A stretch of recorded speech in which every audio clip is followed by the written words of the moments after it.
not on before. We weren't on before?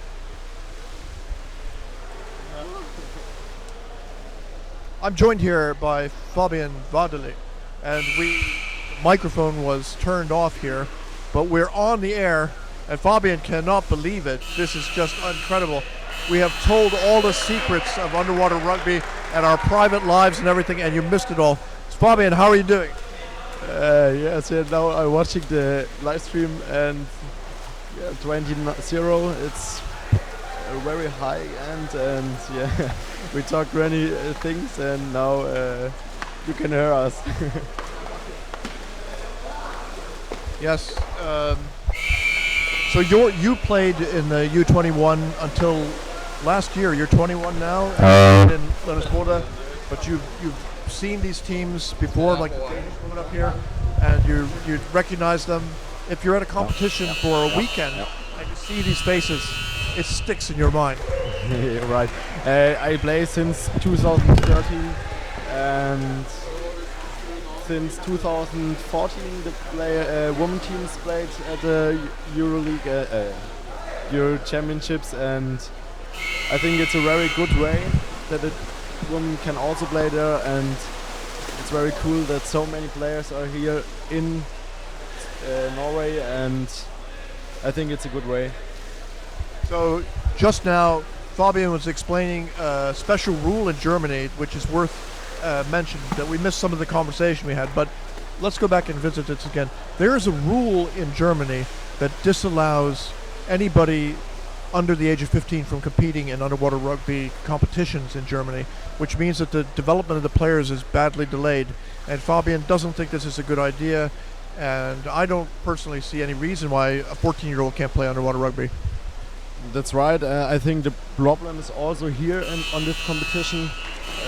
Sweden maybe have this problem too with some players, and you need some time to get the experience, and you get only the experience on tournaments, I think, and when you only play the training at the home training, you got not the experience to play in a national team.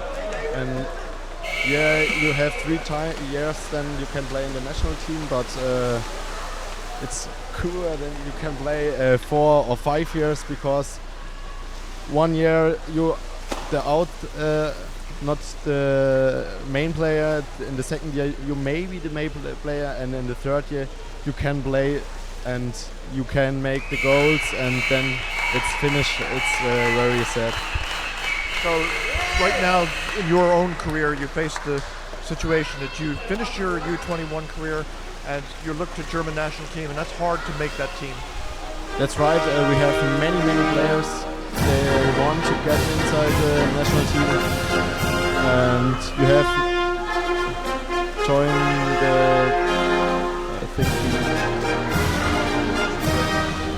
Okay, so now we're looking forward to the next match, and obviously USA did not win, but they had a good first experience, which is what they were looking for. And what's coming now is Colombia versus Denmark, but it's a women's match.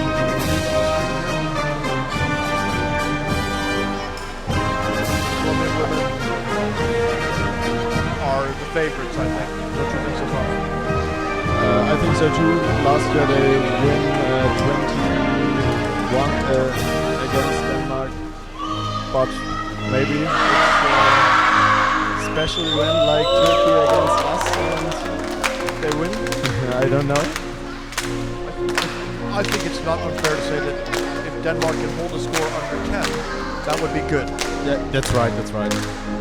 But I think they also have a year to learn, and I think that's a very long year, and maybe they have things and can now win against Colombia. Here we see the exchange of flags that's traditional in underwater rugby has taken place. The players are on land, but shortly they're going to hop into the water and this game is going to start. The schedule says what does the schedule say? It says up here should be at 18:30. No, I'm sorry, 17:40. So we're a little bit behind schedule, but we've had some technical problems, and Stian's been working his tail off, jumping into the pool, fixing cameras, connecting things, and we've got a whole technical crew here, and it would be great, Stian, if you could tell us their names. Stian's actually eating his dinner right now, and when he swallows his piece of pizza, we'll tell you who's behind all of the great work here. And if you're enjoying this live stream, you can send a message on Facebook to the group and say that you appreciate it. And we know this has been really exciting. The players, it's really incredible to go to the school. The German team and the Swedish team and Team USA, they're all in a school. That's right. We are sleeping in the school, and maybe we can make a big party there. I don't know.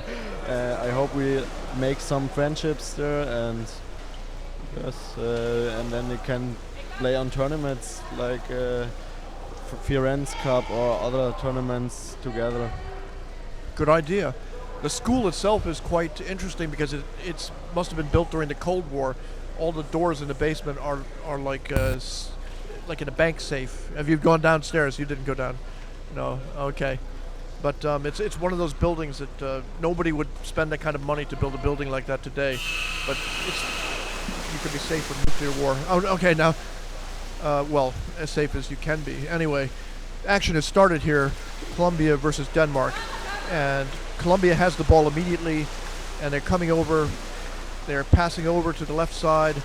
She holds it with two hands, not recommended, but it doesn't matter. She gets it over again, and her teammate is on the bottom, easily showing the one-on-one skills. She passes to her teammate on the right, and over on the strong side, they wait. They're playing around. We have lost the signal again. So, but actually, it looks like it's going on the internet still. So I don't know if you can hear me or not. But Fabian's watching now on a privately owned computer. What does this mean, Fabian? The live stream. I think so, but maybe we are 1 minute in the front. I don't know. And signal. Okay. Yes. Maybe it's only that. All right, we're back. We have our picture television screen again. Colombia in blue is lying in defense, but they come out.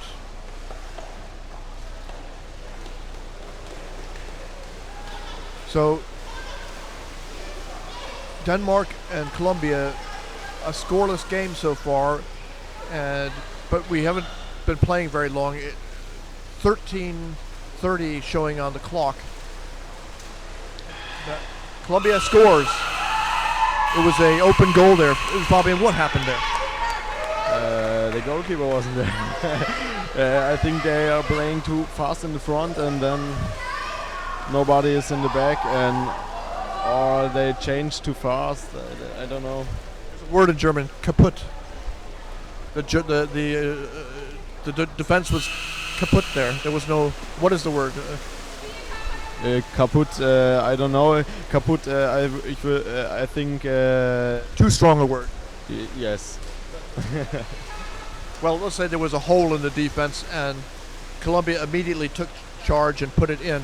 1-0 Colombian lead, and their good ball handling skills there. She held the ball away while she was swimming, kept it moving, and they brought it all the way over. Denmark's hassling. The Danes are pretty stable, though. Fairly.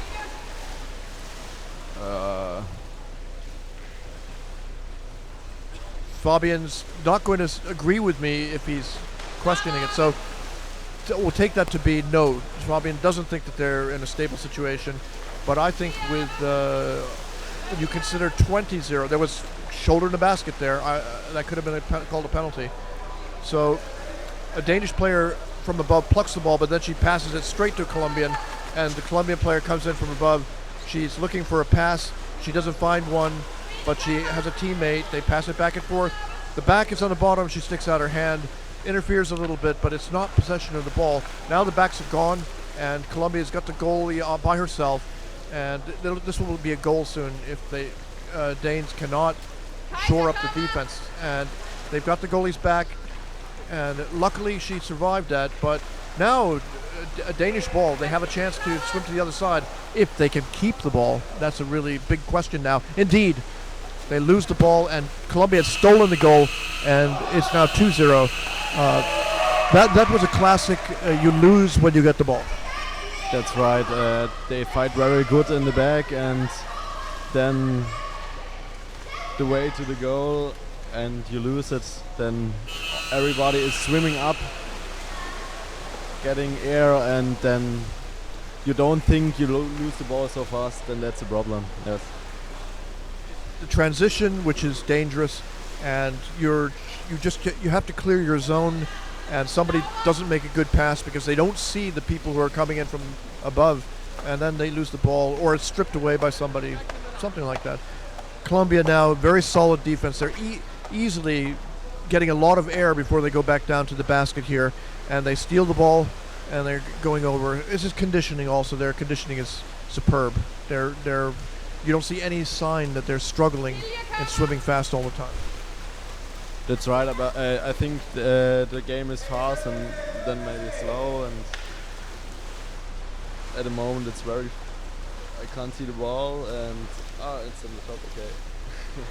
We've lost track of the ball, but the Colombian defense is in place, which means that probably Denmark, in theory, should have the ball. And now we see, indeed, Denmark on the left side, on the strong side, struggling with the forechecking.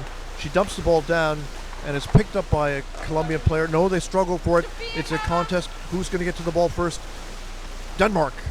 So the Danish player, she passes to her teammate, who comes in the center, and she loses the ball, punched away. She gets it back, loses it, gets it back. No, they're fighting for it.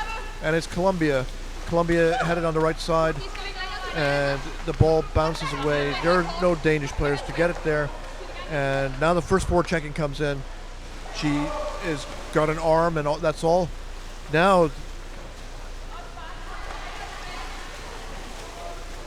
they were fighting over their own goal. I don't know why, but maybe the pressure is very high there, and the Danish player there, she managed to tough it out and beat the Colombian player in the scramble for the ball. It's Denmark in the middle of the pool. The Danes are headed over, and can they put together an attack? We're doing really well here. We had some pizza. I have very high blood sugar right now, so if I'm talking fast, that's because, when you're hungry and then you get the sugar, soon we'll go down. But anyway, it's Denmark on the left side. They're holding on to the ball. 2 forecheckers. This is the pattern with Colombia, which is a lot of trouble to have 2 people forechecking you, and sure enough, they strip the ball away. that's right. Now the game. Yes, Denmark is very good this year. I think they fight very, very good in the front and in the back. But you see, sometimes there are many failures, and but you see they fight very hard, and wow. Good stuff, says Fabian, and I agree. So Denmark moving out, but they leave an empty goal. Goal! So that's the 3-0 lead, and the pattern is clear that when Denmark gets the ball, they fail to clear their own zone. They lose the ball when their defense is missing, and then they suffered yet another goal. So Fabian, you missed it because someone was communicating with you, but you see it's 3-0, and it was the same sort of goal. Denmark got the ball, they were swimming out with the ball, they lost it, there was no goalie, no back, no forward, nobody. Everybody was going, and the Colombian player just swam in and easily put it bottom. There was no question that she was going to score. Now Denmark on the side of the pool, getting ready to take it out. It's a swim out. They need to get on the scoreboard.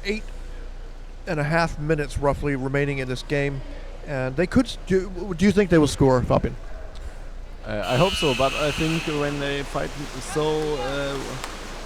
like they fight in the last 4 minutes, I think they scored a goal. Yes.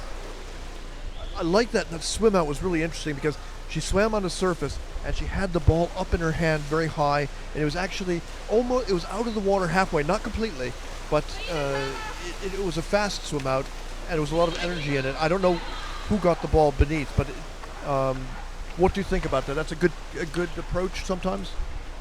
It can be very get problems with the Shiri. Oh, that was a very good chance, and Colombia don't score it. That's not so good. Yes, yes. The goal outside the water is a very big problem.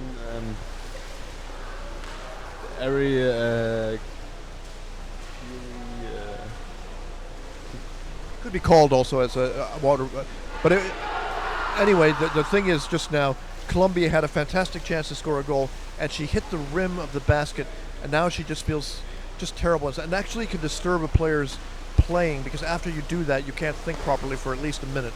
I think a little while. Wouldn't that bother you if it happened to you, Fabian? You had an open goal and you hit the rim and you didn't score. Oh, that's a very bad feeling. I think they are now very, very sad, and I think they would attack the goal very often now and would make the goal, so nobody can at the end say you don't make the goal. There you have a very bad feeling. That's a classic quote, and undoubtedly true. Words don't really describe that completely, but Denmark is playing well. They're holding together. They're not as strong a team because they can't keep up with the pace, but their basic strategy is sound, and they're managing to hold them off again for a while, but there's no back down right now, which is not a good situation. Again, Colombia down on the left side, coming in, and they're trapped. And the Danes pull out, but they can't. This goal stolen. All they have to do is get the ball to the player on the basket, and she can put it in. Yes, typical situation. The goalkeeper is away, and you lay on the top, and you only have to wait that the ball comes, and yes, that's the Nancy goal. Denmark should probably call timeout in a situation like this. We'll see what happens. Well, that was a brutal 10 minutes. It could be worse. It could have been much worse. At least 2 goals Colombia should have scored and didn't score. So it could easily have been 5 or 6-0. But Denmark has structurally they play correctly, and they know what they're doing. They just can't keep up. I think they will fight more in the background, but the problem is they forgot when they get the ball, they think they have time and go up, breathe, and forgot that the other player on the bottom have the ball, and 2 Colombian girls come to them, and the Denmark girl can't pass. Nope, pass, and then they lose the ball. They jumped back in the water after this. It must have been a timeout there, called probably by Denmark, because it was logical that Denmark should call timeout in that situation. And the Colombian girls have to feel that things are really going their way. They worked hard. They saved their money. It cost a lot of money to come to a competition like this. There's no government support in general for underwater rugby, or very little in a country like Colombia. So now Denmark's gotten all the way over to the goal. They're fighting. They've got players who can do things, but they lose the ball. And this is bad because they're not going to have a stable defense. Yes, and now we have the problem, but there are 2 players in the back. That's good. And all players are now back, and now I think... Unless they were very tired after that dive. Yes. The Colombian players are not losing their speed. They're playing at the same pace. Now she comes in, she's got the back. The forward came in just to right, or a defender, I don't know what she was, but... Directly 3 players on the girl, that's very cool. Yes. And now it's in the hands of the back. She goes out. She's got a good fast break on. She's got plastic fins. That didn't help her in this situation to have the wrong kind of fins. That's right. Everyone play with Glasfaser and or GFK. I don't know what's called in English. Carbon fiber? Yeah, yes, right. And the normal plastic fins are very not so hard, and you can't not swim so fast, and that's not a good point against Colombia. You have to have the speed that you could actually achieve. It was interesting there that the Danish woman, she had a chance to forecheck, take the ball away from the Colombian player, and she grabbed it with both of her hands. I think that was a mistake. She should go in with one hand underneath and rip it out. Oh, that's the next goal. And yes, they should put it in one hand and swim, but I think it's the first time, and you are so...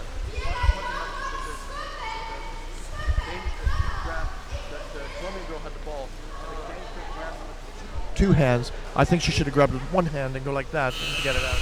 Yes, that's right. These techniques, and that really, in my opinion, is because you don't play enough. If you play a lot, you would play with one hand. That's right, but in Germany you will sometimes also play with two hands, but I think when you play with many years, you play with one hand and you hold the ball inside your or offside. The new system is offside, and yes. I don't mean to say that two hands is always wrong. That's not correct. Two hands is right in certain situations. Say, for example, if you're trying to score a goal, maybe you're going to push off the bottom, holding onto the ball with two hands, and then have a violent movement into the goal, and that's different. So, or if you lock up the ball, you made a decision. I'm going to hold it with two hands now, but I mean, to get the ball away from somebody, it's often one hand, which is better. There. Now, Colombia's coming in from above. She gets beneath the goalie. She's looking for a teammate. She finds her teammate. Her teammate's got a perfect position. I didn't even have time to say that it was going to be a goal. That's right. Perfect position. The pass from from above, and nobody is there to can put them away, and perfect. So the Danish girls are trying to hold themselves together. I think they're still out there to fight. They want to score. They want to make as good a result, and it's 6-0 compared with last year 20-something. This is better. At the moment, yes, but I think Denmark goals the goal and scores the goal, and yes, there will come a goal. I think so. Fabian is optimistic that Denmark can get on a scoreboard, which is psychologically important. I mean, if one player leaves the game happy that they scored, that helps the mood of the team even. And I think it's important also that if you have a player on your team that you consider the strongest player, and that player cannot score a goal, it makes you feel that our team is not good enough because our strongest player could not score a goal. So if your best player scores a goal, you feel like, yes.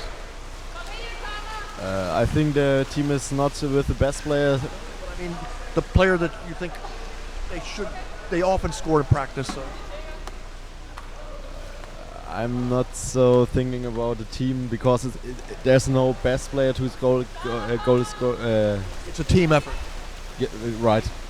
There is one player that gives every time the assist, and the other player, maybe it's the best player, I don't know, they made a goal, and I think the best player is every time the assist player, because they put all from the goal away and give the perfect pass, and the other player, indeed. So Fabian is reminding everybody that underwater rugby is a team sport, and we should not forget that it's not about individuals but a group of people who put together the situation. And in this case, Colombia has put together the situation, and they're doing it together, and it's not one Colombian star. Am I correct, Fabian? That's right. Maybe one team have a best player, and but the problem is when this best player is not there, then they lose the game. They're helpless. Yes. 1 minute remaining in the first half, 7-0 lead to Denmark. And the Danish players go to the left side. And then she comes in, and she's above. She's fighting to get by 2 players, and she's doing a pretty good job, but now she's tied up. Now she drops the ball down to her teammate, who's got the goalie, but the forechecking is good, and she's tied up. Can she get the ball to a third player, or is she going to lose it? Now we can see that the Colombian players, no, they do. They come in with the third player, and she passes to a fourth. This is one of the best Danish attacks in a while, but now they've lost the ball. Colombia headed to the other side of the pool, tied up in the middle, and they come up to the surface for air.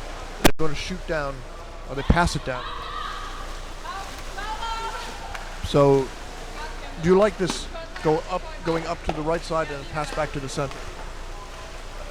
Yes, I like it very much. I think it's a very good.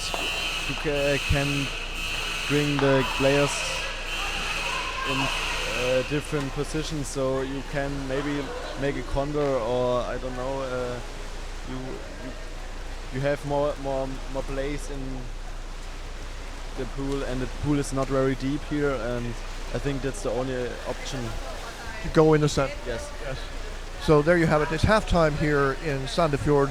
You're watching the Sandefjord Underwater Rugby Diving Club's production coverage of the European Open Under-21 Championships.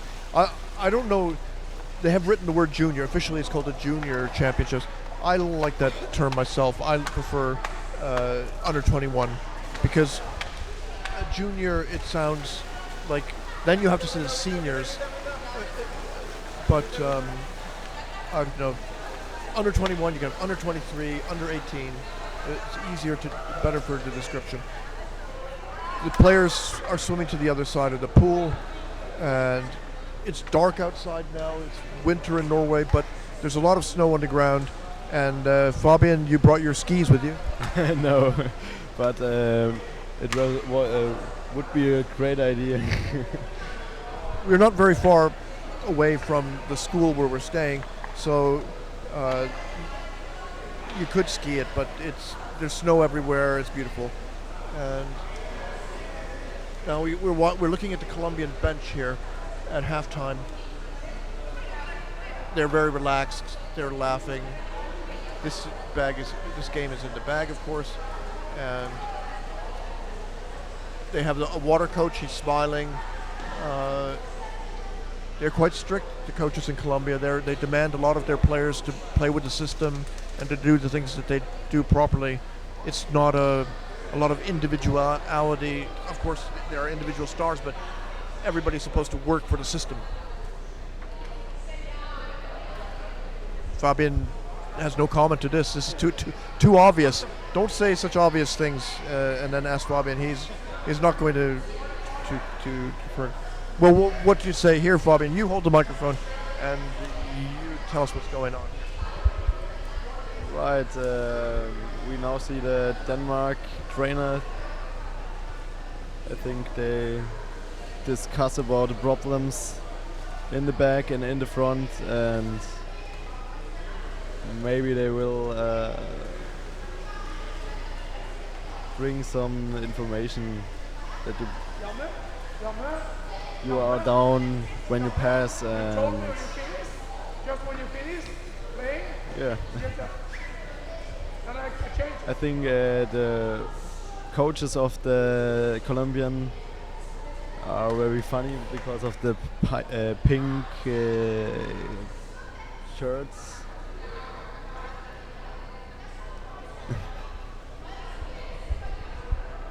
So what Fabian meant to say there is that the Colombian water coach, he's wearing a swimming suit which is pink, and even his cap is pink, matching.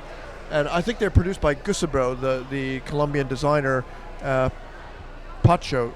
He's a great underwater rugby player. He's also a clothing designer. So, I mean, aren't you going to buy from Pacho when you make your next club purchase of suits and everything. You don't have to have pink. There's no rule that says you have to have pink, Fabian. You can have another color as well. That's right. I think blue and white is at the moment that colors for underwater rugby, but I think anytime there would be more colors like in the football, and yes, maybe pink, maybe yellow, maybe black, maybe green, white. Yes. So.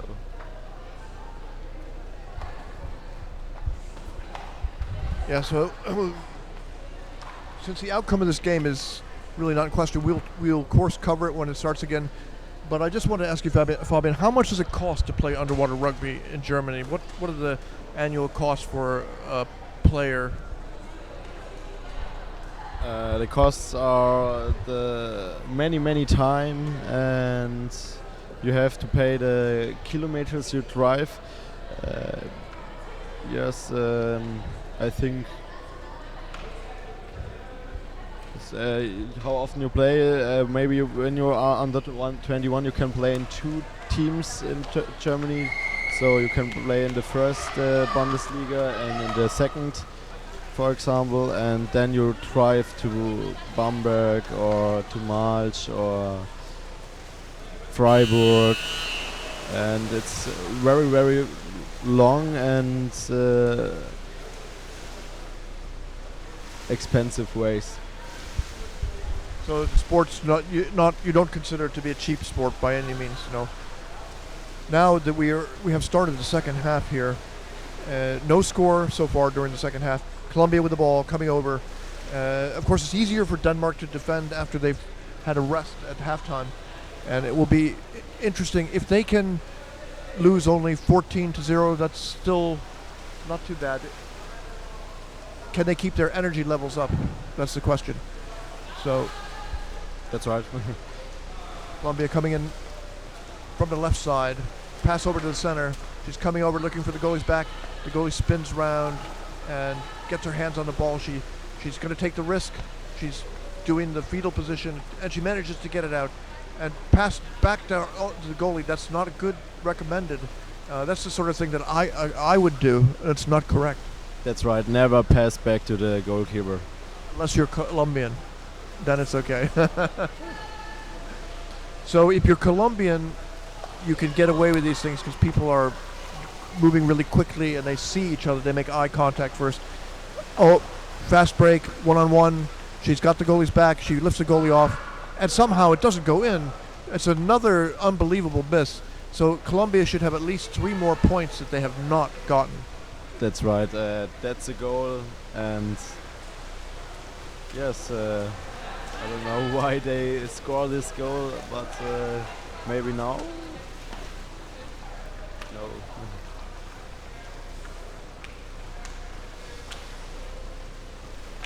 But the goalkeeper from Denmark are laying very strong on this goal. I think they're very good in this position.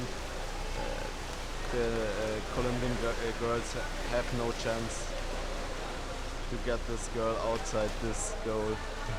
This goalkeeper is great. That's right. No, Can we see her number? She's been there forever. I think it's 7. Yes. We get to remember that name, number 7. How is it that she didn't pass out? She was there for a really long time. Maybe. Oh! And that was the next very good chance for Colombia. Maybe the concentration of Colombia is not so good at the moment. Oh. This will be a goal. Yes. There was no air. Yes.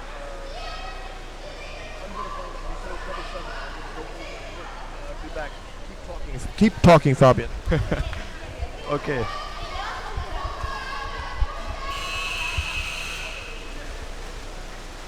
Yes. Denmark had the ball and pass. 3 Colombian girls fighting against the ball, and no, they holding the ball.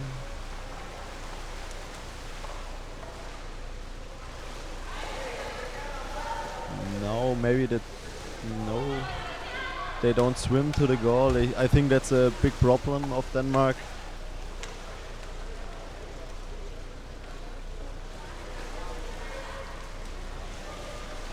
Oh.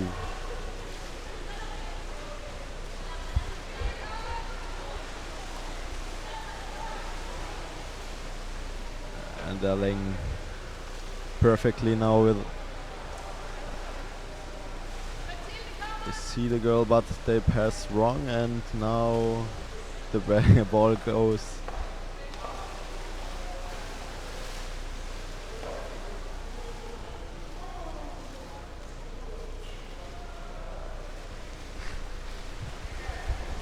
So my colleague shows me the German guys. They're warming up for the next game, and they like the German girls because his girlfriend also played there, and I think he's very happy about this.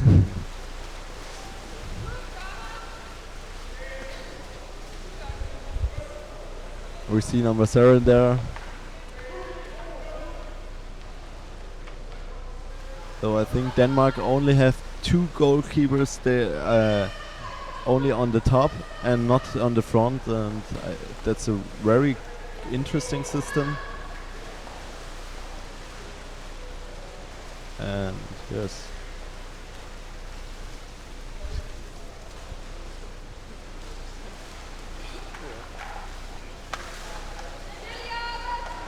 Oh, there's a goal. There was a problem, there was a big hole in the goal, and maybe it was a change failure of the Denmark side. But then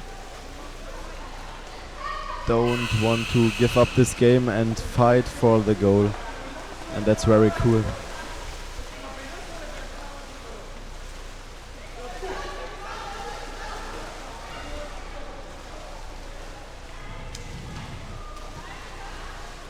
Colombia has the ball. Oh, there's a foul. Free throw for Denmark.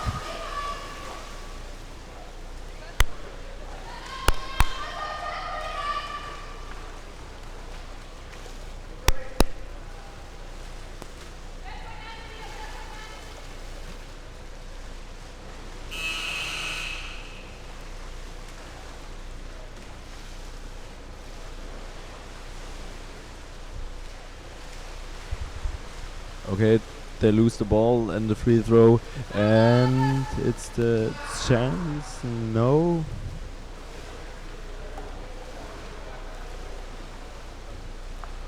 The Denmark defense is very strong,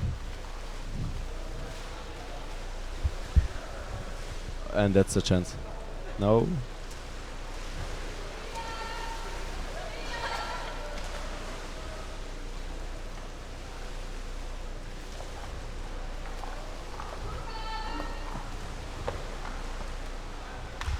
Yes, they're fighting very hard, but I think Colombia is not concentrating so much, and they can more.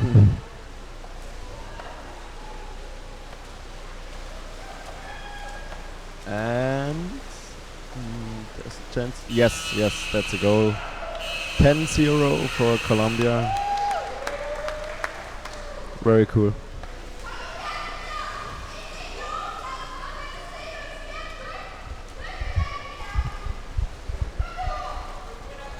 Okay, I'm back here, and I can inform you, Fabian, that goalie who was doing all those terrific saves, that was Puk Bodenhoff.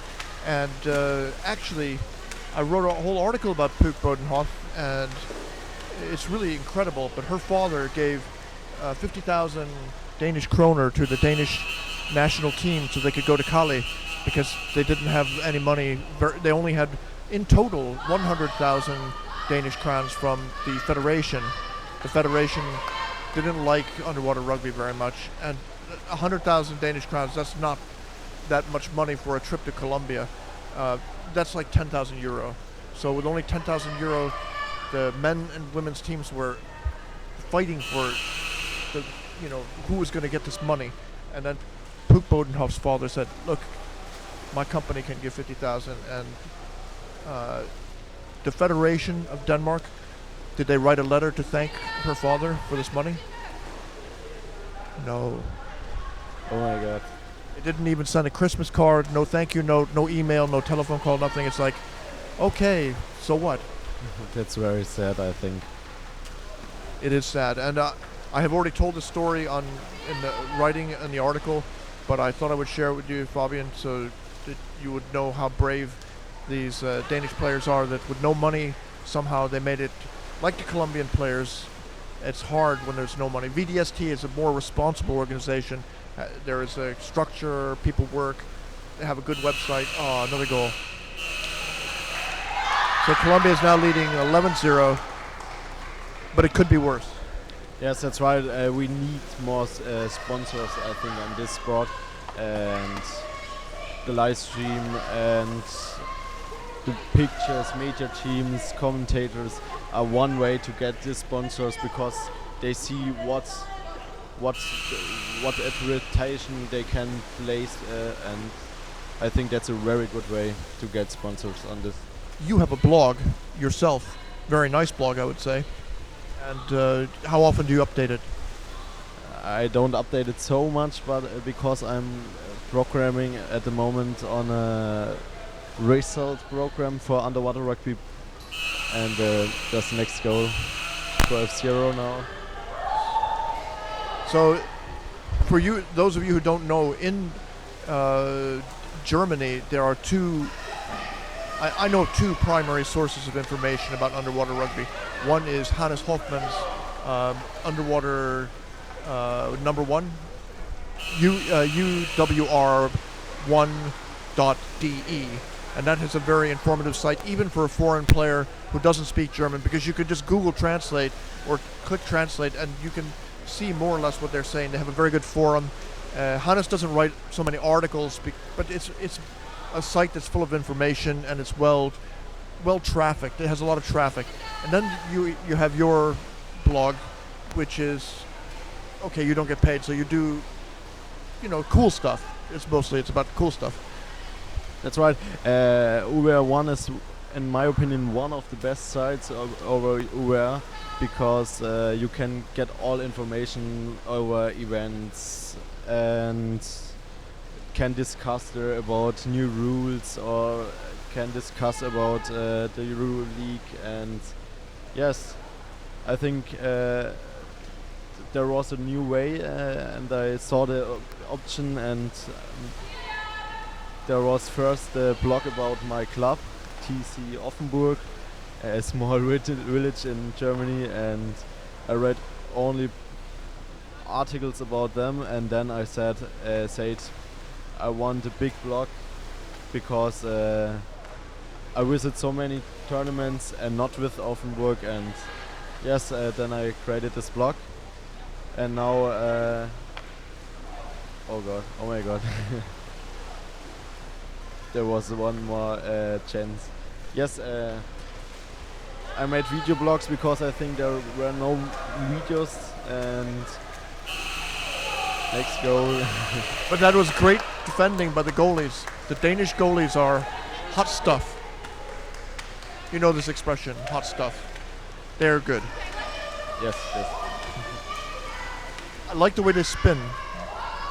That's what you got to do. You can't just wait for the person to hit you. You got to make yourself unavailable. So 13-0. So your blog is mostly video, and you have good. Is your? I think I have lost your. No. Did you use publicly available music on your after games video? Yes, at some videos I use them, because it's very big better with music with copyright. But the most movies are with no copyright sounds, and yes.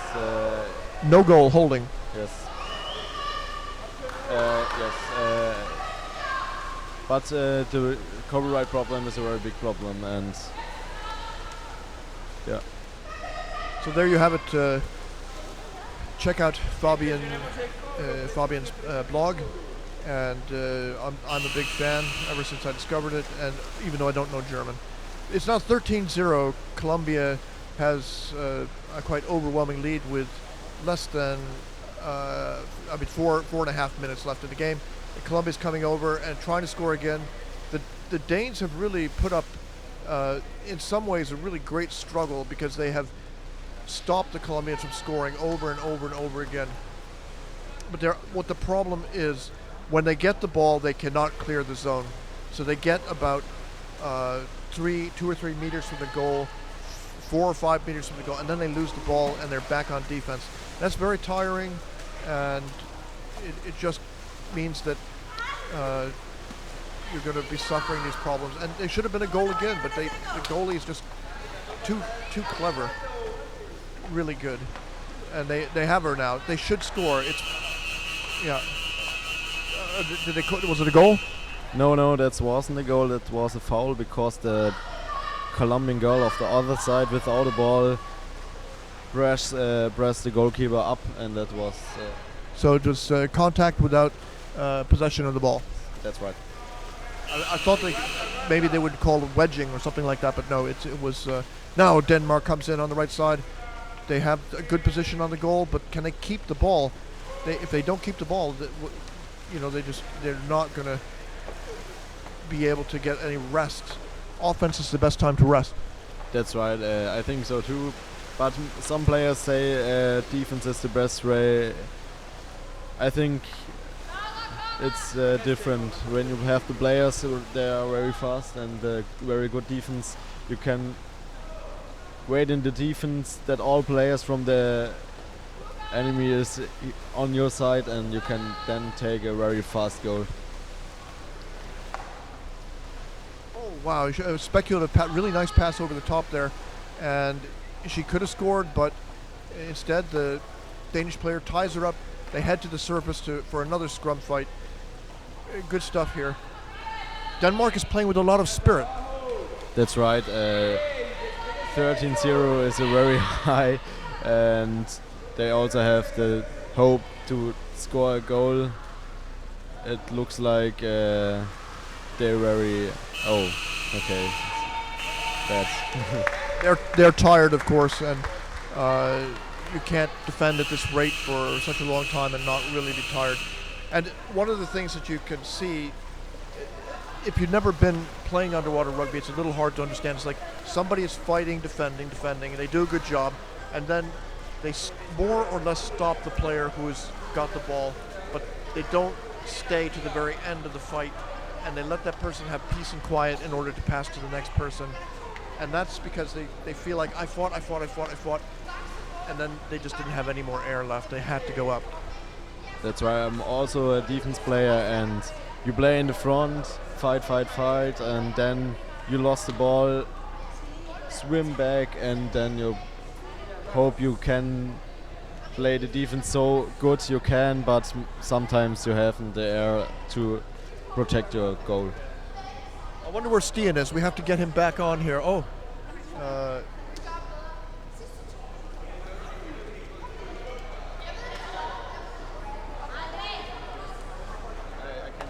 Okay. So Denmark plays with two 14 years old girls. So the rule. Can you tell us their names? We're gonna. Okay. So Denmark has two very young players, and they're surviving this pressure. But of course, this is the kind of experience that will keep them strong. When they're 20 years old, they will be even better. Yeah. It's hard to not be fully grown and to fight against people who are fully grown. It's that simple. But in 6 years they have so much experience. I think they can catch Colombia. If a 14-year-old boy or 15-year-old boy is playing, he has no beard, and he's playing against a guy who's 20 years old and has already completely finished his growth and has lifting weights, it's a very hard contest. So that's why some people say there should be under 18 competitions as well. Colombia is still fighting on the bottom there. They tied up the Danish player. She's in a battle of strength, but then a new Colombian player comes in to take the ball from her, and that means that she's going to be really tired, and I predict she will not keep the ball, and it will go down into the hands of Colombia again. Now it's one-on-one with the goal. The goalie spins around very well, and the Danish forward comes in at the right time, but that was close. But Colombia has missed so many goals, they deserve to get this one. That's right, and the goalkeeper lay there since 20 seconds, I think, and that's so much time, and no change partner is coming down, and tired out. So this game is now down to the final minute, but it's only 15-0, not 20-0 like last year or whatever it was. So it is a better result, percentage-wise. that's right. And the game was very interesting. I think there are many chances from Denmark and also many chances from Colombia they didn't make, and that's points they made it very interesting again. The Danish players are stopping the Colombians at the last second over and over again, and it's not an accident. It's because they plan to do this, but it's too close, and that's why there are so many goals. And she gets away, but she can't hold on to the ball. She'll be tired out. She'll have to go. But she holds on. Amazing. Wow, yes. There is a very, very high fight there to win this against Colombia. Not so high, I think. This game is more or less over now. 11 seconds showing on the TV screen clock, but it could be maybe that there are even less time left. So a free throw. It will be the last free throw of this game, probably. And Denmark has lost the ball, and Colombia is going back over. Are they going to let in another goal? And we don't see what happens. This game is over.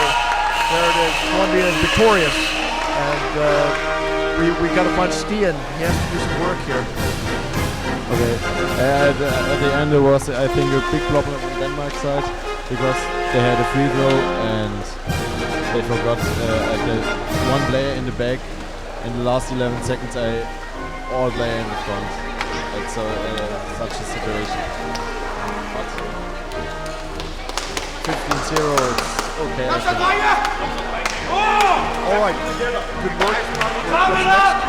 This is the schedule here. We have a tiny print.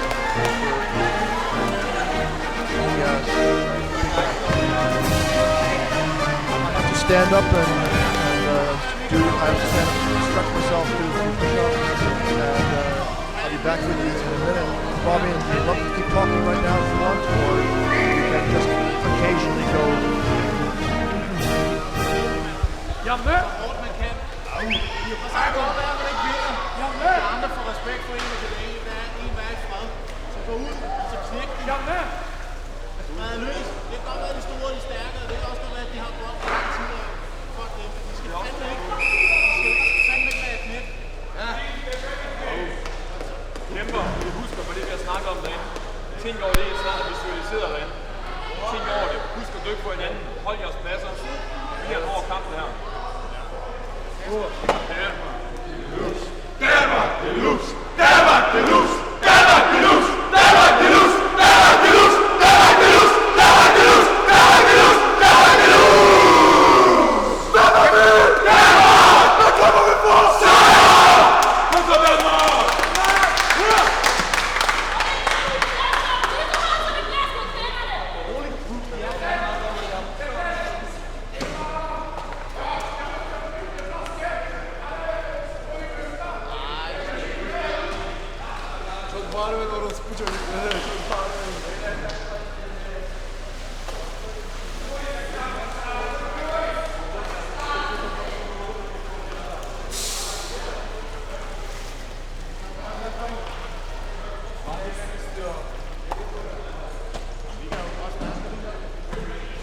Klap!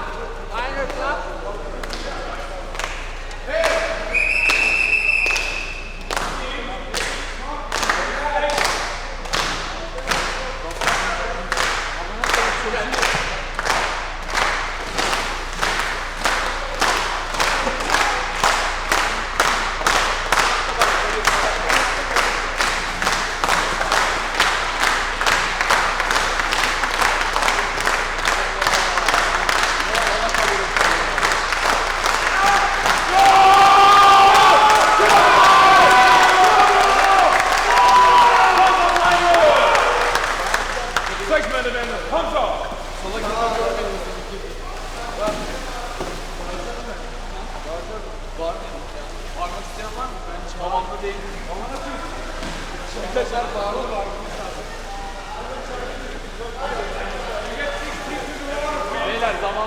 Beyler ilk altı suya.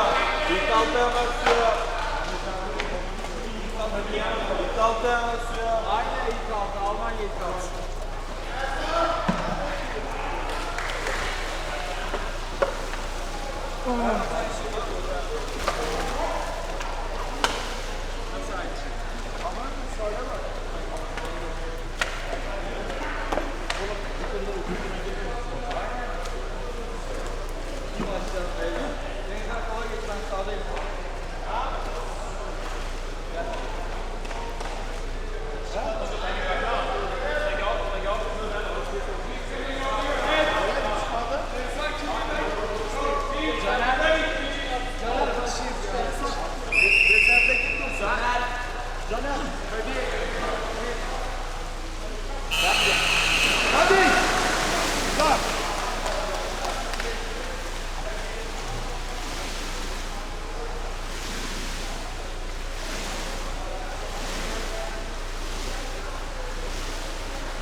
Schwimme weg, schwimme weg, schwimme weg. Schwimme weg, schwimme weg.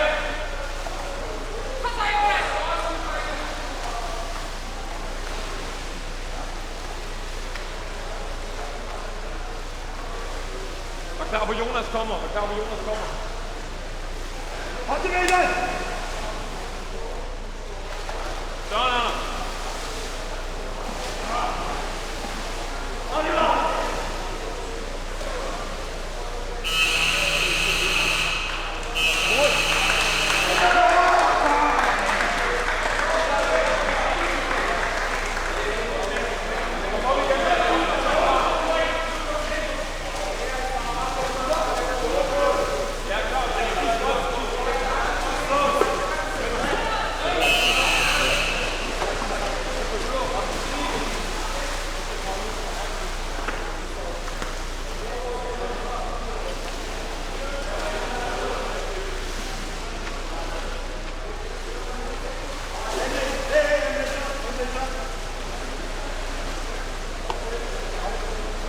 Alle kommer.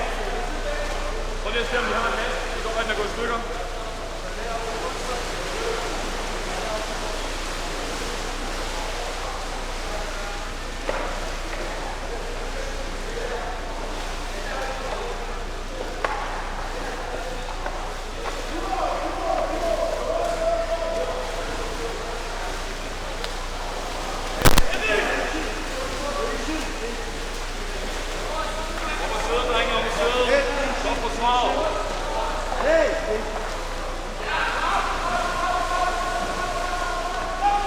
O zaman buradan değişime gerek yok. Semih!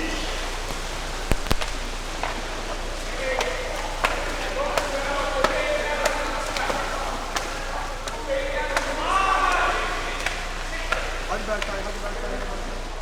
Berkay buradan çık, değişime gel. Gör, şeye çarpıyordum neredeyse. Kapak! Kapak! Kapak! Kapak!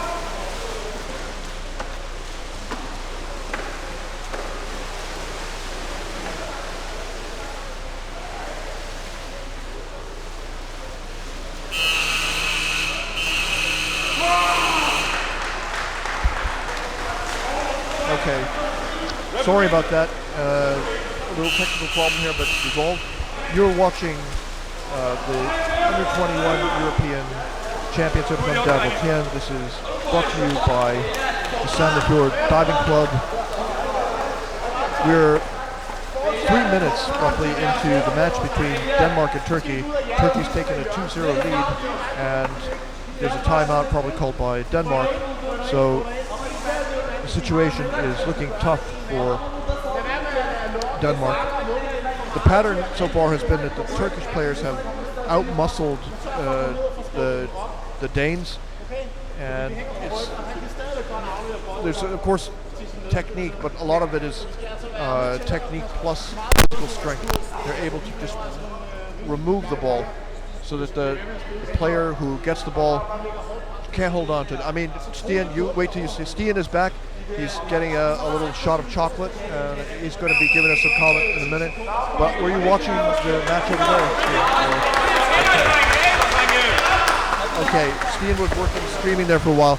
So right now we can say the Turks have physical strength on their side. It's coordination, but they can rip the ball away from the Danish guy. Yeah, the Turks have very strong physique. It's very tough to hold on against them. Yeah, so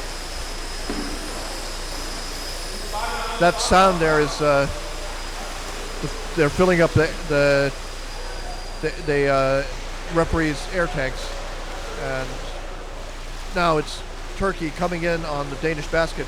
A defender manages to block the ball out with his foot, and they push the Turks back. Good forechecking here by Denmark, but the Turks return, and Turkey's coming in from the top. He's got the goalie's head. He's got him off the basket, so it's disorder. It'll be a goal very easily, unless what's happened now. We have a referee call. Favor, free throw, no goal. Denmark has the ball, but it's not positive for Denmark to have people wrestling, playing around with your goalie like that above. No, disorder. They're taking a beating, definitely. Yes. And there seems to be some confusion. And here we go. And another call. What for? 2 meters, maybe. Players are looking at the referee. New free ball. Possibly Turkey has gotten a warning before on staying too close during free balls. Yes. Well, the rule about free throws is that you have to be 2 meters away, and then after the ball is put into play with the buzzer, you cannot attack the person who has the ball for 3 seconds. 3 seconds, that's a long time in sports. So basically the referees are not consistent in enforcing this rule, and you have to hold your fingers up sometimes like this with 2 fingers up to tell them you want those 2 meters, and also the 3 seconds, that's even harder.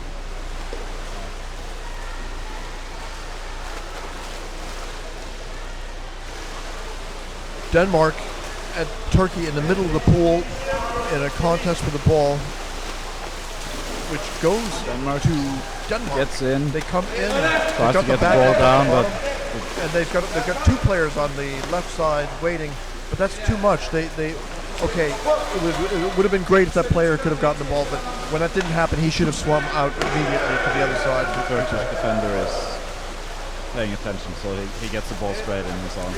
It was hard, yeah.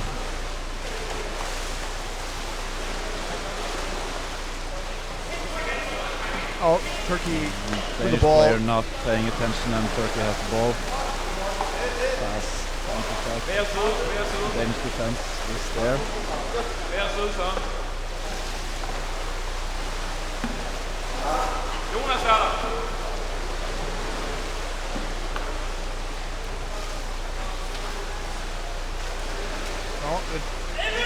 Danish player chases the Turkish opponent into the corner, fighting for the ball, not get it, and it goes down to the next player in the Turkish wave attack, and then to the next. So he's going to go into the corner and leaves it to a teammate before going up.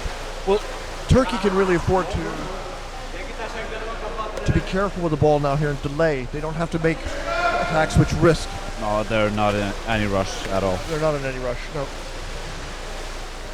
So if they see a possibility, they will go in. You see that they want to score, they like to score, so they will. Yeah, you see there, great goal.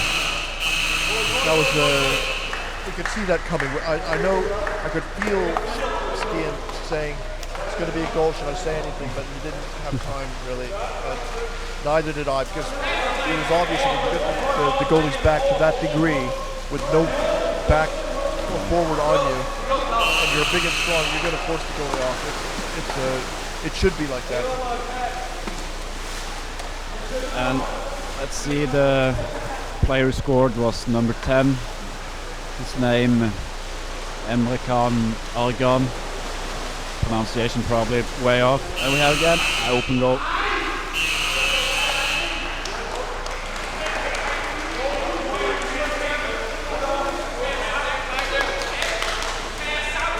Just 20 seconds after 20 seconds. the first one. A second, 4-0. Bekle. Alper. In just a Bekle. second.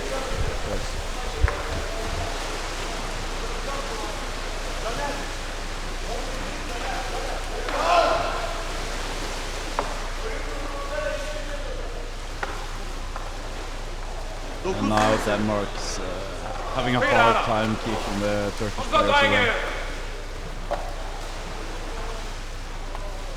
And even if they don't see an opportunity, they will pull out, reorganize, and come straight back in again.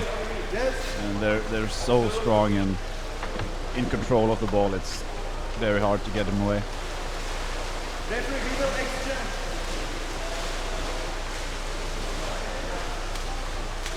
see, they try to circle around, kind of keeping at a distance, pulling out, passing, doing even more backouts, passing down, and another attack. Tries to get over, get the ball down, and there we have another goal. Guaranteed. Yeah. You see, they play as a team. When they go in several players at once. Gets the ball over, around to a free player who can score easily. He doesn't have anything to stop him at all.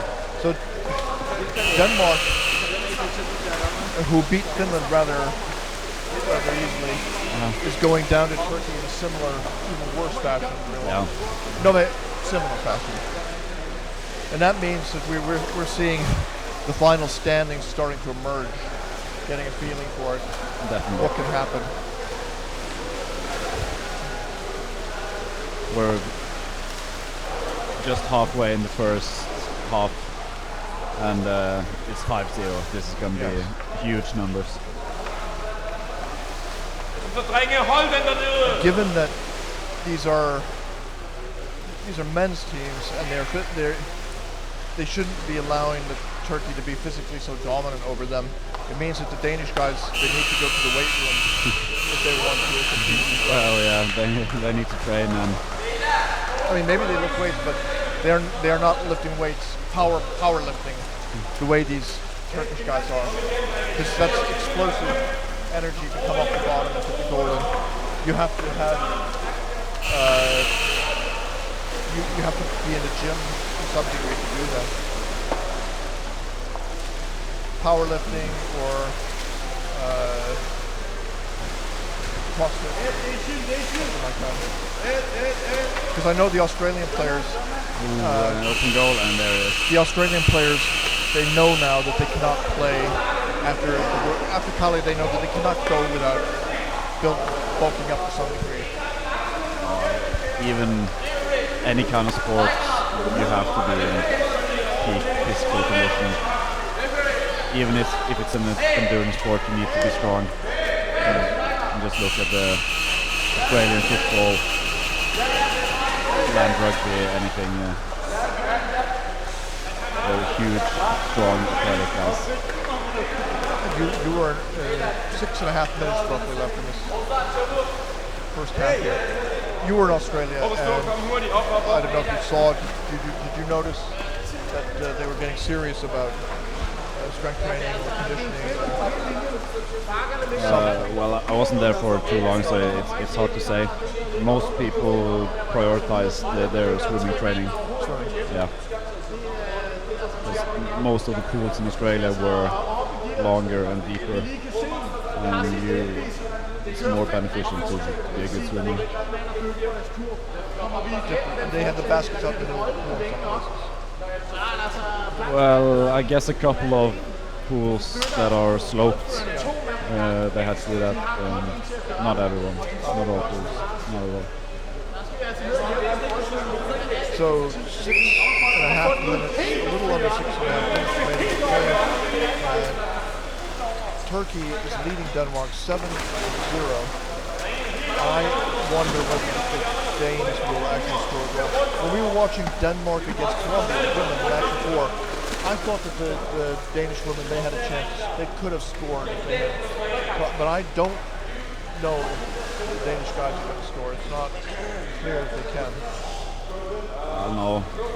I think they need to mobilize a lot in a short amount of time and possibly have a I don't want to say lucky prospect, but a quick prospect, one-on-one, open basket, something. I don't think we're going to see it. So Denmark coming from above, and here it is at strength. The Turkish player just really put so much pressure on them that they lost the ball a bit later, and their goalie is now, it's 2-on-3. They're coming in, and you can see that the Turkish players are pushing the Danish backs aside. They're forcing their way through.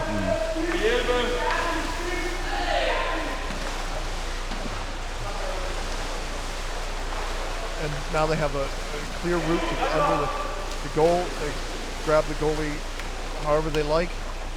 And it's a desperate situation. And now they can breathe again because it's another goal. Yeah. It's not a lot of fun. Well, I mean, fun, not a lot, when there's no the outcome of that. There's no tension in the game at all. It's just formalities from now on.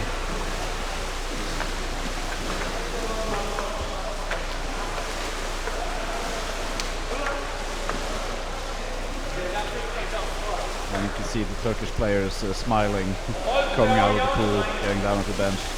I think they're enjoying themselves. Yeah, in from above, the Danish player. He didn't have the player to pass to, and all his possibilities were just Turkish, really. So, now's a chance. He's got a player on him, but they haven't. The goalie. Can they build on this opportunity? No, now the opportunity is disappearing. Oh, and doesn't pay attention. Ball goes to Turkish player. And what happens? 1-on-1, 2-on-1. Push. Good playing by the Danish goalie. A bit sloppy goal scoring attempt. The second wave put it in easily. We didn't see it, but it's not a surprise.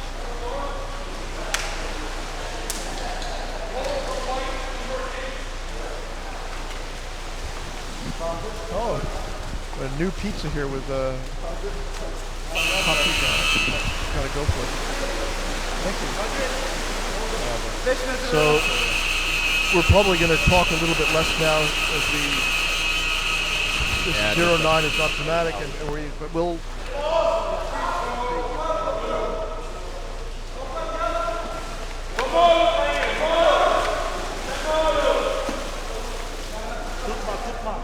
Tutma kenarı. Tutma kenarı. Kenarı tutma. Kapat.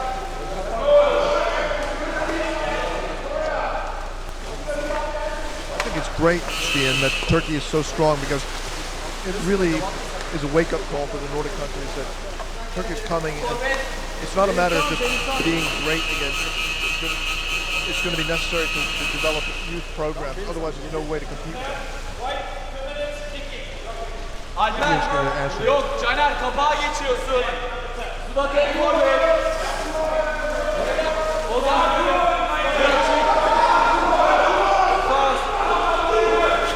And as we mentioned before, the Turkish players, they all have jerseys with their numbers and names.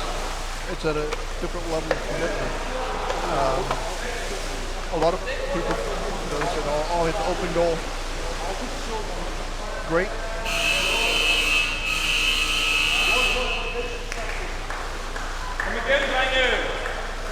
Tæt på derovre.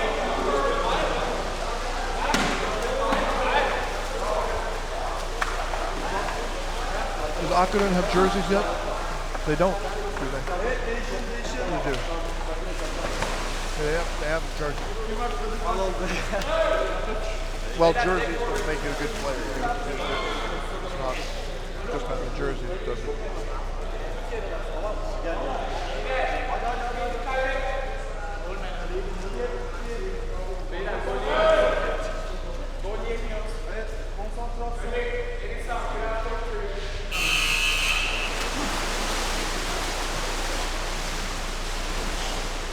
The action resumes 10-0. First half, Turkey is wiping Denmark. Wiping them out. Yeah, this is going to be at least 20-0.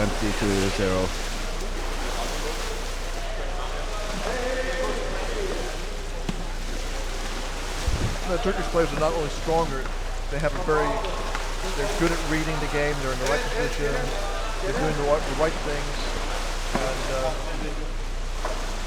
I think this looks to me like a Turkey-Colombia final. It's not unlikely. I think, well, Turkey is the main favorite here now. I can't see anything else. The Colombian guys, they're good. They're not good. We'll see how if they have to. They're fast and they're good with the ball. So I don't know. Let's see if they can keep up the pressure, the sheer force applied by the Turkish players if they meet. And if we see the comments on the live stream, we have, well, at least 100 comments. And it's a lot. It's a YouTube live stream, great. It is. That's how it works. So it's mostly Colombian and Turkish players Or commenters That's all right. from their names, it seems. They don't seem permanently noticed or something. So I think both Colombia and Turkey have a lot of fans back home.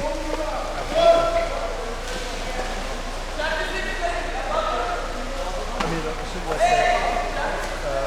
Medellin has more than one club. They have a whole bunch of them. I don't know much about clubs and cities, but probably.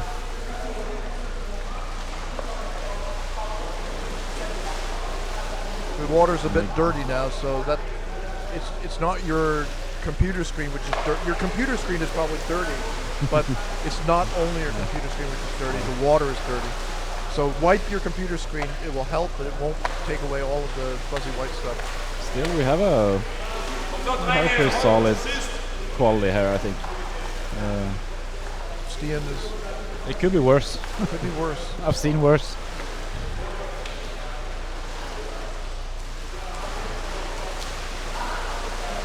And well, the surface cameras are at least very good.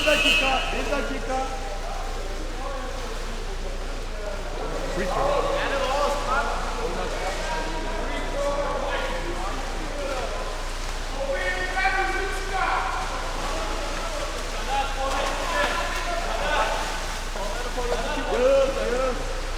Denmark is in blue, Turkey is in white.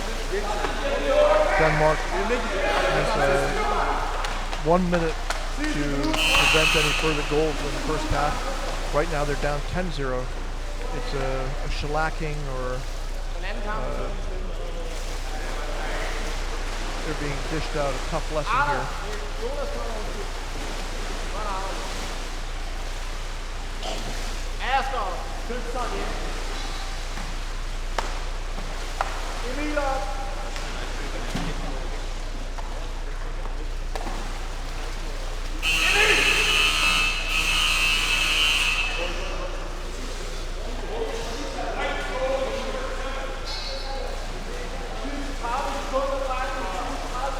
Another goal.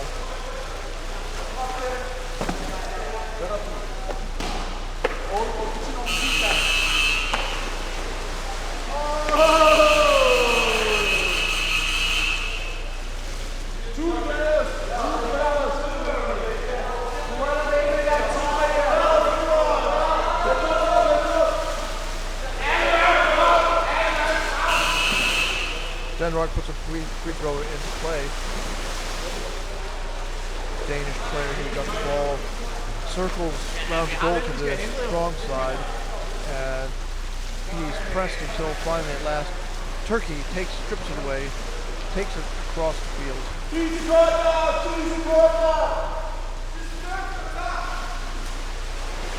Turkey on fast break.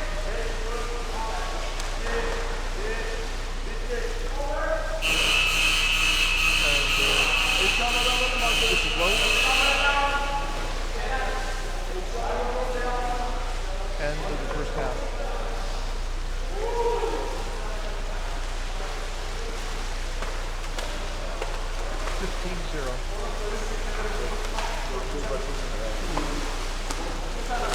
Gotta drink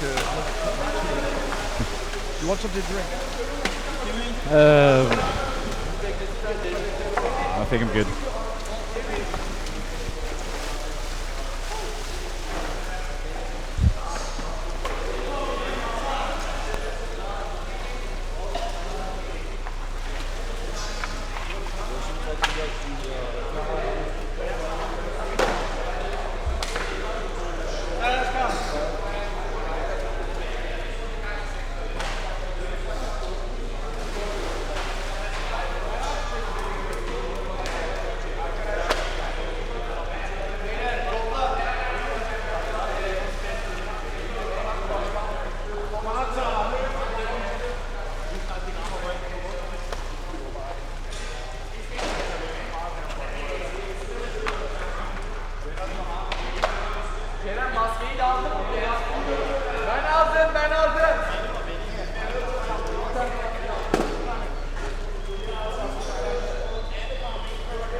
Kom så, drenge. Vi skulle lige være i lavet af. Vi fucking landsholdet det her.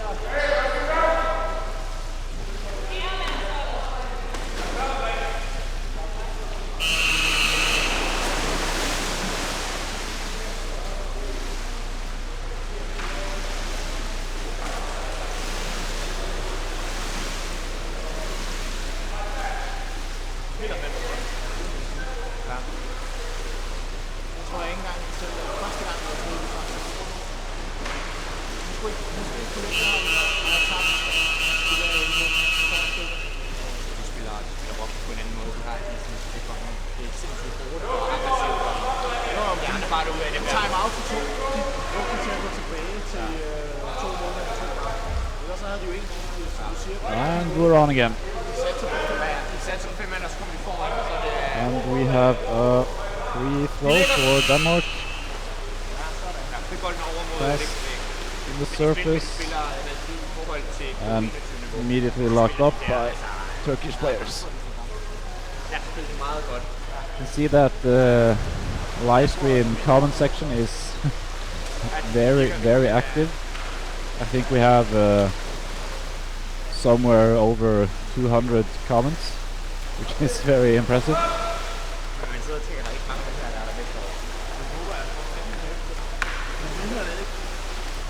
So, but it seems to be mostly Colombian and Turkish players.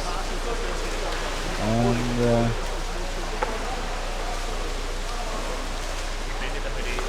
we've had some comments. Turn the left camera to the right, a bit up,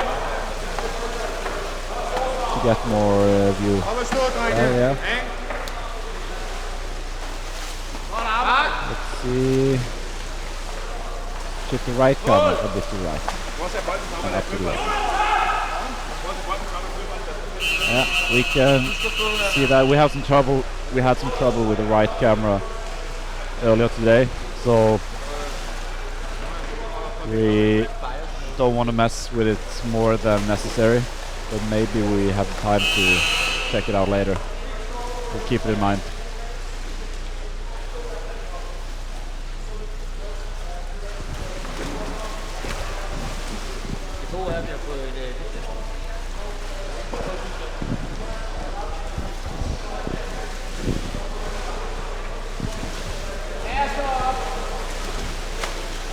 See, Turkey is continuing to keep pressure. They have players waiting around the basket. They seem to have infinite amount of air and almost lazily diving down. I think the Danish team they're exhausted. So whenever the Turkish players now mount strong attacks, they're probably going to score. Pass over, pushing up. Goalkeeper gets the ball. It's a referee call. Seems to be pushing without the ball. And it's a Danish free throw.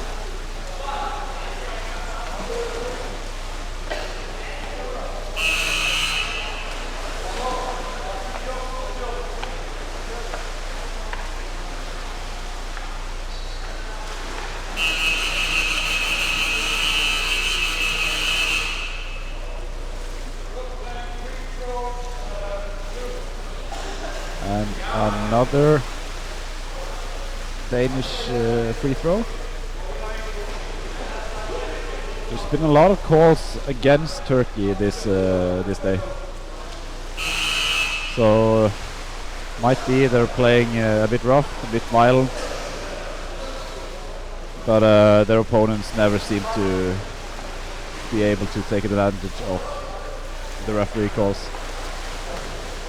Well, Turkey is keeping up the pressure, as usual.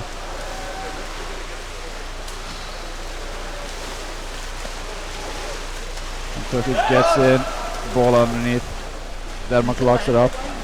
Goes to the Turkish player, passes backwards. He goes in, pushes up. He's locked up again.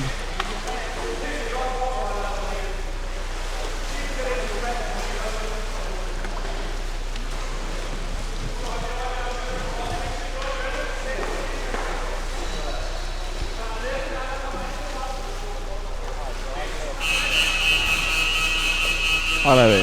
So, how are you? I'm good. I'm a bit disappointed on the first game. You played against Denmark, right?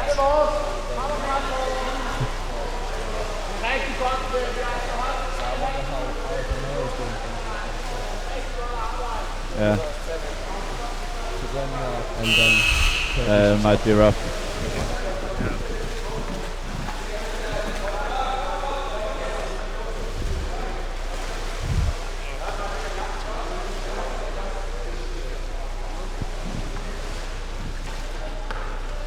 was it working or is it working now?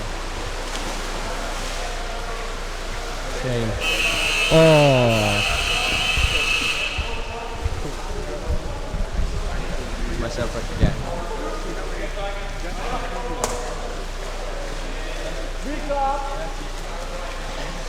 Levi. What's your last name? Larsen. Larson. Levi Larson. No, that's what it says on my shirt. Yeah. So you have been through a match already today against... Yeah, we played against Denmark, and Denmark won us 7-2. And now Denmark's playing against Turkey. And Stian is asking you about what's going on here. So keep going, guys. Well, Keep going about. Should we talk about our game against Denmark or this game? Because, well, there's not much. We can start with your game against Denmark. How did you feel it went? Well, Denmark seemed to control most of the game. we should have had a playful tournament at the morning. We didn't make it to that. We only came at 1 o'clock, so we didn't play at all before our game. So when we started playing, we were quite messed up, and our defense team and the attackers teams, they didn't play with players. They played with like running players. Yeah. So then we had a couple misunderstandings, and first we got one, I don't know, is it a penalty when someone goes to sit on his chair? Yeah, the 2 minute time penalty. Time out. No, it's not a time. It's cool out. Yeah. When somebody goes to sit on a bench, what's it called? Penalty box. Okay. So, yeah, so you got we a 2 minutes. yeah, a 4 against 6. So 4 against 6. Yeah. that was quite hard. That's why they got the head start like 7-0 Yeah. in the first round. Then I think we came back a little on the second round, but we only managed to make like 2 scores, so not that well. So you weren't completely prepared since you haven't. No, we should have been better prepared, I guess. You yeah. haven't been in the pool and getting properly warmed up. No, we had a warm up like a regular swim. Yeah, but not with the ball. No, not with the ball, not like any games. Not to play. Most teams. Oh, Turkish. They're like, okay, they're playing exactly. I don't know, like Molde is playing. They always have like at least 4 attacks. Molde usually has 3. They have like 4 attacks against 1 goalie. They have a quite similar style. They're very aggressive at the ball, and every time they get it, they want to go to the basket. Yeah, they're Straight to the Yeah, basket. they won't stop to think and where to pass. They'll just go. And their defense is good too. Like I've seen they a know couple what of the they do. Denmark's guys when they try to go to the basket, like it's not quite fair, but the goalies are giving them quite a hard like hitting with the knees and stuff. So. Oh, how did that happen? No, come on. Seemed to be loss of the ball in the midfield and then straight back in there. So when are you gonna play against Turkey? Turkey is tomorrow somewhere around midday. So tomorrow. And our game, it was supposed to start like, I don't know, 10 minutes, 20 minutes ago. But against it, I guess it has been. Yeah, there seems to be some delay. Yeah. I'm not sure why. Maybe it was delayed from the beginning. Yeah, it has like opening it's ceremony. little by little, it's moved little by little. So. But it's not late anyways, I think, so you're not gonna lose any sleep over it, hopefully. Yeah. So after Turkey, you're gonna play against Yeah, we have a game tomorrow yet. We are playing against Germany. Germany as well. Yeah. So we'll see. Last year we lost to Germany. We had a tie, like 2-2 at the end of the game. Yeah. They had scored 2 scores from penalty shots. So it was like, I don't know, kind of the judge game wasn't so fair against us. And then we had the extra time at the end of the game, and they made a score, so they won 3-2. So it was quite close. We almost won. But it could have won. It's more motivating to play a 2-2 game. It is. This than a isn't 0. that. This is just. I guess the Denmark guys at this point as well, they try to take it a little bit easier because they have games tomorrow and try to finish the game with some dignity left. Yeah. Because what happened? the referee call against Turkey seems to be 2 minutes for a Turkish player. Oh, I'm not sure why. At least we can see him here in the edge of our screen. He seems a bit upset. I don't know why he got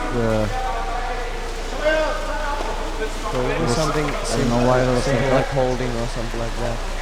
might have been a bit more pushing or something because he doesn't seem happy. But Denmark, they don't play nice either. So like when I play against them, there was like this. There was like trying to score, and then a couple more players around it. I was trying to get to the surface. We had like a shift change with the goalies. And someone was holding my hand. I was looking at him. He knew that I didn't have the ball. He was still holding my hand. He didn't let me go to the surface. So they are not playing that nice either. But then again, it's not nice to cheat, but everybody tries to see where the limit is kind of with the judges. And it's up to the referees to set the limits. If the referees never set the limits, then everyone is just gonna push the limit higher and higher and higher. And I don't know if you saw it, but that happened last weekend in EuroLeague. Oh, I watched that game. Molde played against Bethel. Okay. And it was a really rough physical match, and after the match a fight broke out between a couple of players.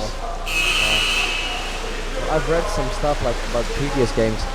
It wasn't Bethel, but it was some other Russian team, and they've had quite a lot of kind of misunderstandings with the judges and previous things, and they've made complaints to the. I think that game was in Finland, or it could have been an international game, I'm not sure. But Russia made a complaint letter to Finland, and then there's a video recording of it online, and it doesn't look that nice. If the referees are strict enough, they most of the times manage to keep the game under control. But if they never set the limit, that's it will escalate. But then again, it's quite hard because you have several judges, but anyways, some of the judges, they have to look. I think they've most of them look like at general things all the time, but they're looking at one specific thing. Like for example, is the goalie, does he have the shoulder in the basket? Like one of them probably is looking at that, and the other one is trying to look like, are the players outside the ball, the ones that aren't close to the ball, cheating somehow? Because if everybody's looking at the ball, all the cheating that's happening outside of the game, like at the edges of the game, nobody's gonna notice that. So they have to watch out. And we're on again. Denmark, they want to score a goal. You can see that. Yeah, that's right. They haven't given up. So every time they get in, but they can't hold the ball at that end, and their defense, I guess they're really tired. They must be really tired and probably frustrated. Yeah, exactly. And then they seem to want to do things individually, get in and... Yeah, they're taking, I think, kind of too much effort with one guy, and then should have been a... They should have more players below the surface, because I know, although they have they have 12 players and they're playing defense most of the time, they still have a full bench of people, so they should have more under the water, players on the water, because if they have, even if they have 3 players on the surface, that's a bit too much. They should have at least 4 players on the water. And then where's the goalie? That goalie wasn't positioned well. Yeah, and there's another goal. Yeah. The goalie should have been there early, and he should have turned his feet against the player and pushed him. Now he'll let the other player touch his neck. So This will probably go over 20 goals, I think. it's the biggest score so far. I wonder, at least in the finals, when Colombia and Turkish are playing against each other, that's gonna be because they have completely different styles. Yeah. Turkish play with force and momentum. They're like going and they're big guys. The Colombians, they're fit and they're fast. Yeah. So, and they have they're playing with passes all the time. So if you can't cut their passes, you won't catch the guy because every time you get someone with the ball, they pass immediately, so you can't get him, and you can't catch the other guy who got the ball after the pass. But Turkish, then again, they're like going with force, and Colombia, then again, I think they don't have that much power to score with basket, but they're always looking for the change. Yeah. And when the goalies change, they put it between the change. So that's what they do. They play around with the ball. Controlling players. Yeah. They still have some strong players. You can tell. But not like Turkish. Turkish, not they go like with the force. They don't wait. Yeah. Well, of course they wait sometimes. I don't know why exactly, but they pull out quite a lot of times too, so they don't lose the ball. They don't because a lot of times in these young players games, if somebody tries to score a basket, they don't make it, they don't see a player close by, even with really bad teams, they might just give the ball straight to the goalie, which is quite sad because you should keep the ball and come out and wait for the other way to come in. Oh, here you I want see. to ask you guys, because now one Danish player, Schaefer, he's injured. He got kicked in the head, and he's hurt. He got passed out, knocked out underwater. Did they have to get him to the surface, or did he come by himself? I don't know, but now there's talk about are the Turkish players a bit too rough. kicking? Are they? They're using their knees quite a lot. A lot. I'm afraid, yes. Because when you look at the goalies, they don't have that much defense going on. So right now, so you can't see. But a lot of times, if somebody comes close and they're past the flipper, and they come closer, they use their hands and their knees. So that's quite rough. So it's like a blow instead of. Yeah, and you can with your knee you can't kick quickly, but you can kick really stronger. So They definitely play aggressive. but otherwise they're playing, I don't know, not like too aggressive, but like they should be. Yeah. Well, I think that's the thing, maybe that's a bit goes over the top. I think that they're playing just below the reasonable limit. Like otherwise, but then when they go to defense, you can't get past the defense because they're using. Might a be lot of sometimes the player gets a bit too rough. So then again, as we discussed earlier, it's up to the referees. They need to set the limit for where they want to tolerate play. Yeah, they should watch out more for that. Yeah. It's interesting that this comes after the EuroLeague, the big fight. Now you should watch out because now if they get to score, you'll see how they use their knees. Okay, they didn't get to the basket. But anyways, you were saying? After the EuroLeague fight, then the question is, how rough can underwater rugby be before it's not safe and no fun? So maybe this discussion is coming up more after this 2 weekends in a row. The fight in EuroLeague. I didn't. You heard about it? I heard about it. Yeah. But then again, I think. Or is that penalty? I think. Well, of course, it's bad that fights happens and if the games are violent. But anyways, I think it's kind of going down. If you would look at the 90s games, so I think you had a lot even more violence. Yeah. So it's going in the better direction, slowly. But anyways. But do you feel now that if you want to be competitive, that you have to go and lift more weights to be able to fight off these guys? Well, I do that already, but then again, well, you don't have to because, for example, the Colombians, I think, they might lift weights as well, but they're doing quite a lot of What's the opposite of lifting heavyweights? Like doing Cardio. Cardio. So they do a lot of cardio, I guess, and swimming. And you can see it from their game, and like flippers, I mean, especially because they're quite fast. Turkish guy. Oh, Turkish like. Oh, that's good. That's good defense. That's good. And he's trying to get under the neck. He got the neck. Oh man, that's bad. Oh, that's a good one. That's a small one, but that's awesome. That's good.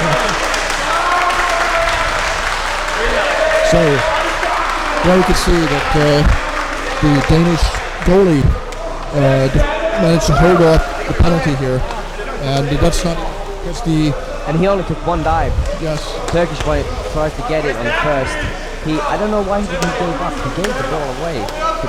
He like kind of gave the ball. He should have tried to take the ball back, go back to the surface. He could have gotten another. We have no replay, so I can only remember that the Danish goalie made it very difficult for him. He did, but then again, the Danish goalie didn't get the ball until the Turkish guy gave him the ball. I'm not sure if I saw correctly. You think they're friends, and he said you can have it. Yeah, exactly. Like he won. That was a good fight. When you take a penalty, if you are the penalty taker, time is your best friend. Because if you spend your 45 seconds and the goalkeeper saves it while being down there with a high pulse and if you can fighting keep it in down 45 seconds, then he deserves to save it. Yeah. So I mean, maybe some referees should, coach should say that every time you take a penalty, you should swim as fast as you can into the player. Just make brief contact to start his heart, and the thing is then that go straight up. You don't want wait. to just, you have to make the contact hard. Yeah. Because a lot of times, if there's a goalie that knows what he's doing, knows how to take the penalty shot, he'll either go to the defense player's position or then keep his kind of foot forward and just keep the flippers so that he doesn't have to do anything. And if you don't get past the flippers, his pulse doesn't get up. So then you can just easily stay down for 45 minutes. And if you go from the top first, like so close to the wall, so he has to go up on the goal. Yeah, like if you go by the wall, so the goalie can't use his legs, or he has to spin, and then go under the goalie, so the goalie gets frustrated because then he can't do anything, he just has to spin. And then if you don't get to score it, don't lose the ball, go to the surface, you can easily take like 5 breaths. There's a lot of time, and then you can get back down, and the goalie he's having a bad time. Yeah, it's not nice. Oh, what happened there? But we were talking about like the decrease in violence, like what was it? What were we talking about? Yeah, so we were talking about was underwater rugby more violent in the past, and now it's a nicer. I think because we have a lot of old players in our team, and it's like the newer players were quite good friends with, like, not with other national teams. For example, in Finland, we play with each other, like the other teams, and we're quite good friends with other teams. But then you have some old guys like who sometimes see that if something doesn't go as they wanted or the play is unfair, the solution is to kind of be violent or hit or something like that, which is obviously a different ethical.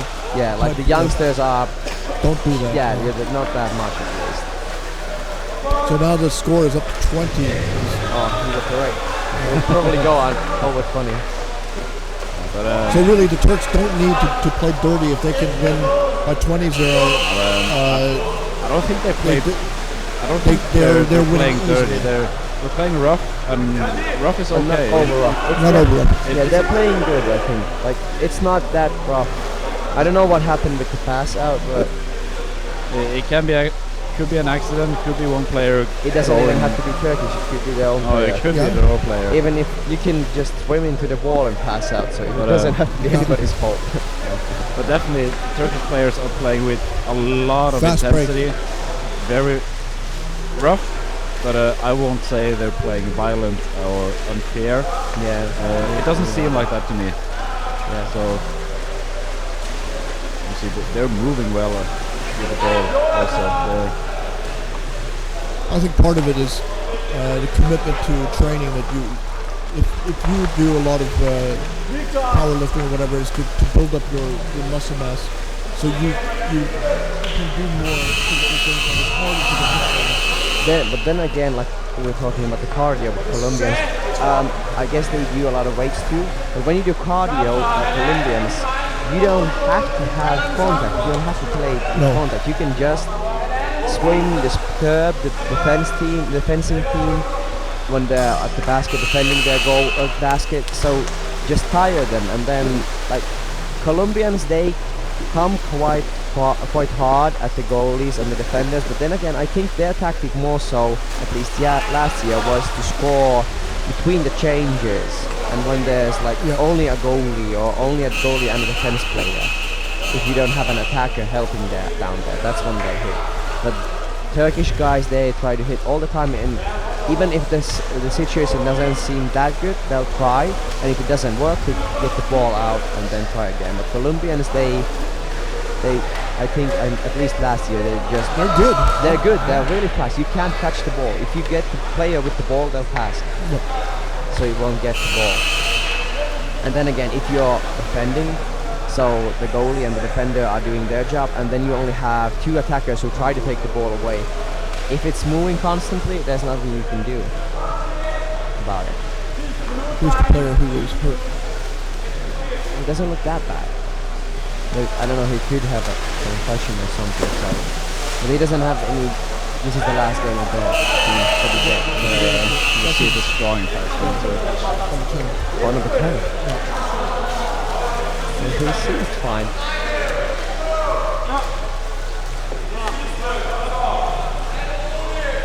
Okay, I gotta go. You gotta go.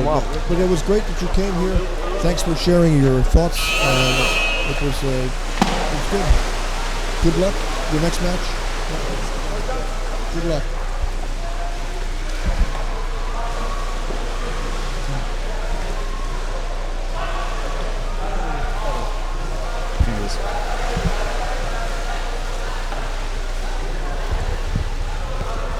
All right. So 20 seconds left of the match. Next match is, let's see, it's Germany versus Sweden, women's match. Oh, that should be good. We don't know anything about Germany. I've never seen a German junior women's team. It's the first time ever. So, good luck to them. How's the schedule look? We have how many games left today?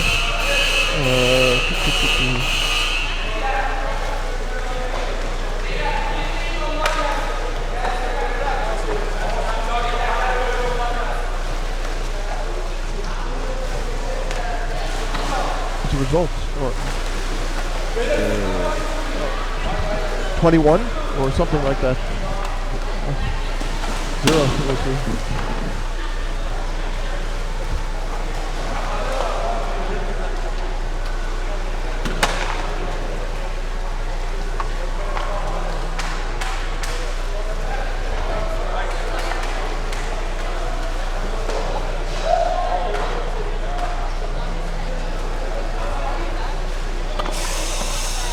Looking at the schedule here, and I'm not getting it 100%. Let's see.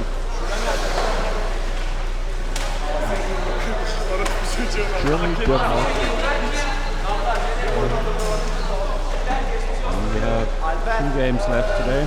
Germany versus Sweden, upcoming match, women's. Yeah. And last game, Germany versus Finland. Those are the 2 last matches. Match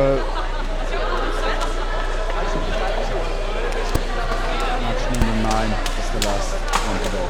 Okay, they mixed up together here.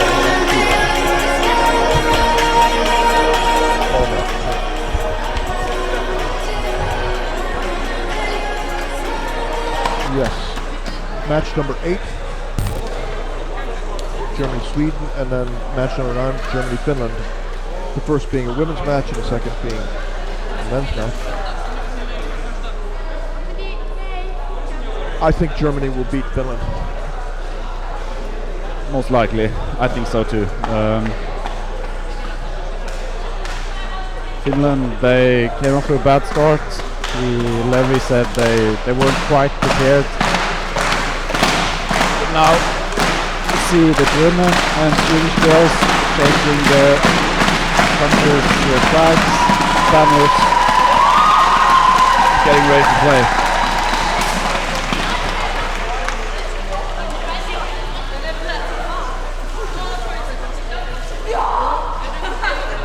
I think the Swedish girls may be able to use their experience.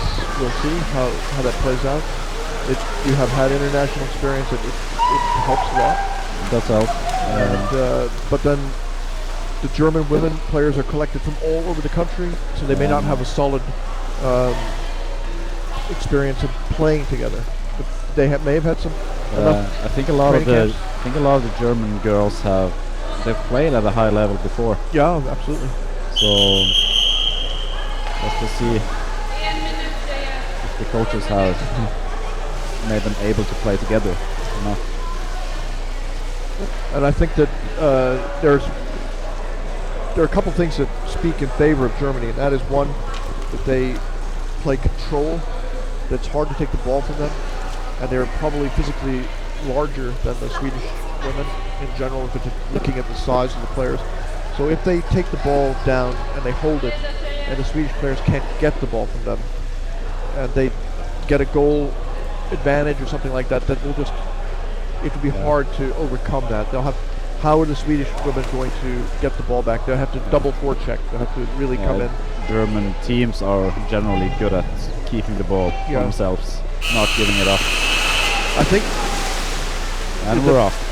With the male players, the male game, the German style has a disadvantage that it's too passive in some way. But at the women's level, this may not matter so much, because playing a little bit more passively but having control, there's a balance there that may pay off for them. Men's matches often have a bit more extreme physical features, like extreme speed and strength there. Yeah. You can train it up. The difference isn't, well, maybe not that big with the women's teams. Yeah, but Germany's already coming in above the goal, trying to take the goalie away. That's not a good sign. And throwing the ball, passing under, going in, passing backwards. Goal is open, almost in. And Sweden is on their way out. Stopped by two German players midfield. It was a risky pass, but it worked. Yeah, they're trying to get out. Yeah. They needed. But Germany is, well, they're paying attention. So, and Germany won the ball and back in again. Got the goalie to put the goalie around. Push the goalie off. They couldn't get the ball in. And two German players below. Open goal. There it is. I almost thought it was a back there, that it was a Swedish back, but it was a German player. And they the first goal in international play, Germany. Scored by number 6, Vera Fiala, I think, according to my team list.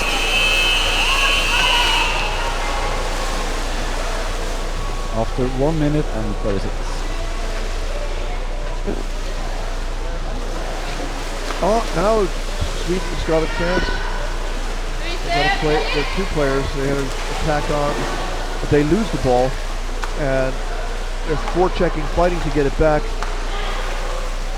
But it's ineffectual. The German goalie staying back there guarding, and we don't know where the ball is right now, but it's midfield locked up, and Sweden has it going for a goal, but it's stopped by a German girl. She has a teammate below, doesn't see her, passes backwards. I don't mean to criticize that Swedish player there, but she was slow in using that opportunity. But she had a chance to move on the goalie, but she didn't accelerate. There was no... Especially she could have gone. And now we have 2 against 1. Swedish goalkeepers are just doing a great job keeping her away. And the ball is locked up. Run again. Germany has it. We're going low. And Well, they're passing, controlling the ball. But they have a hard time getting close to German basketball. Sweden has been struggling a couple of times not to see their own teammates. The passes are moving a bit slow.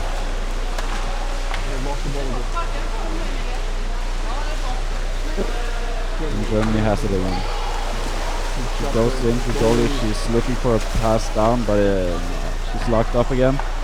Passes it down, but defenders are there. She gets through her, and there's a goal. She managed to go around the defender without having to fight her. Maybe the defender was out of the air, didn't pay attention, but she came in maybe a bit too easy. As you say, these German players are not experienced, they play with a club, they play with not all of so they're not physically they're tough.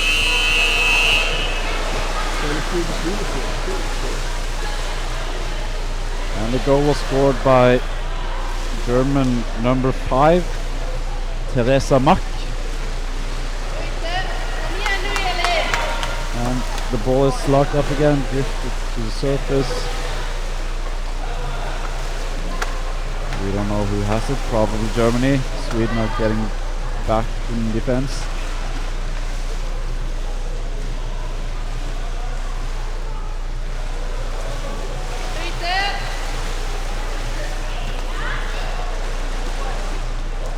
The German attackers are having good success in making contact and then passing the ball to the next player without getting tied up. But now, one of these players who briefly connect the ball to loses it and it turns into an opportunity for Germany. She lifts up by the head, but the ball is locked, and the German is stolen the basket. If Sweden loses the ball here, they're in big trouble. And the Swedish goalkeeper lies on top of the German one. Sweden has the ball. Can she get the ball through? They never call no contact when the goalie passes the ball. I think you could call it if you forced it. But she didn't call it. Well, She didn't have any option. I'm not sure if I agree, because she just led on top of her. Yeah. And she didn't look like forcing herself in. A little. Well, a little, yeah. But that's what I'm saying, that the position of the goalie or the back, the referees, they're a little bit understanding. Oh, you want your spot back. Okay, you can have it. We won't call you for this. There's Kajsa Lindman as the deck referee. She's one of the youngest ever. She played on the national team at age of 16. Oh.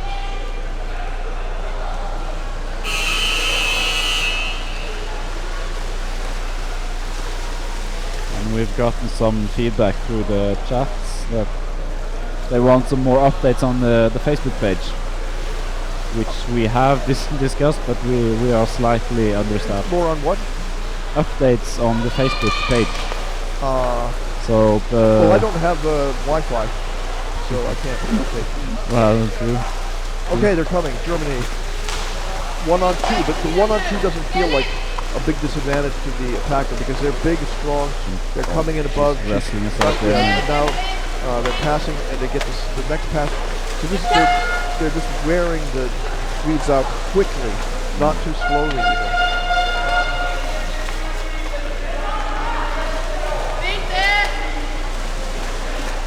Germany is a much bigger country in terms of underwater rugby. Of course. They now have maybe 1,600 players in the country or something like that, and they have 60 clubs, and Sweden is down to maybe 400 players. So the time when Sweden was a great power in underwater rugby is over. Sweden was like 1,200 players in the 70s.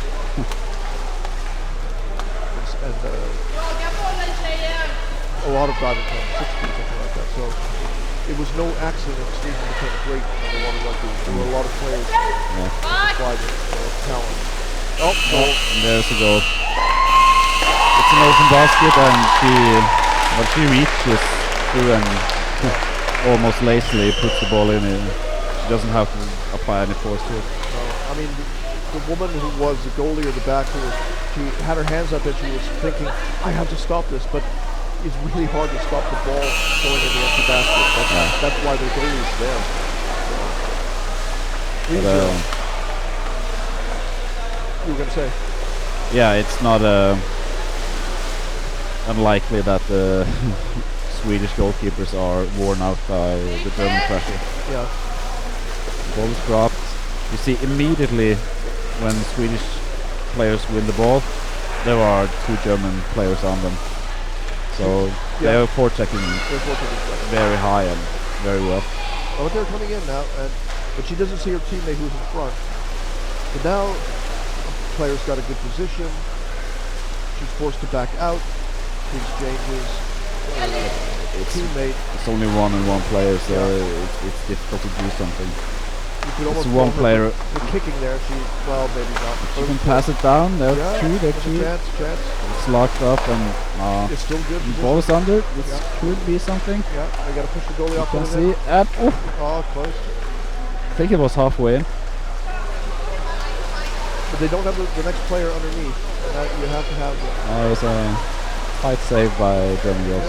Good job. Good attack. Good save.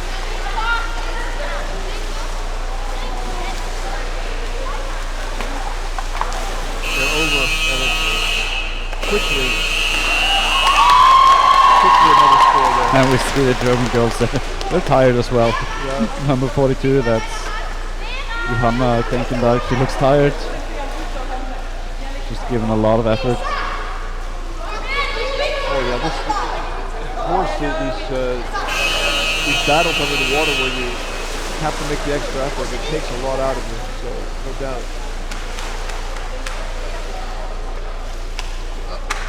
You have a replacement on land, but you have to get out of the water and get them in. And you should make at least 2 dives, even if you make one really extra long dive. 2 dives to give your partner a chance to rest, I think. I think that's a decent strategy. The important thing is not to be too long in the water, to wear yourself out. If you don't have the energy to go on a fast break, then you've probably been in the water for too long. Yeah.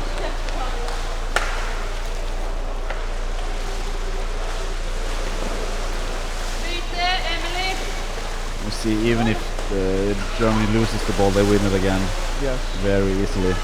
So they're controlling this game.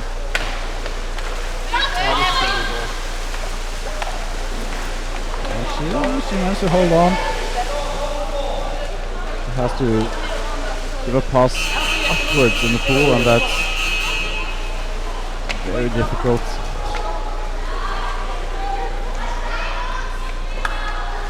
Yes, it was holding.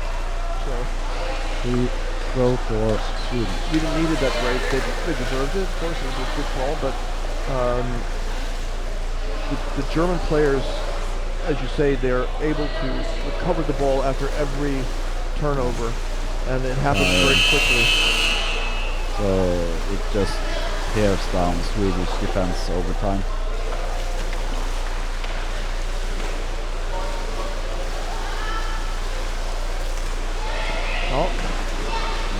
German girl goes in alone on 4 Swedish players.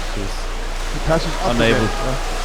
A lot of upwards passes now. It might be a sign that they're tired. They're tired and yeah, they don't have the energy to dive down. It's not necessarily a bad thing to pass upwards if it works. If it works. This is bad for Sweden to be wrestling with these larger players, and they're going to lose the ball and be tired afterwards, so the defense won't be there.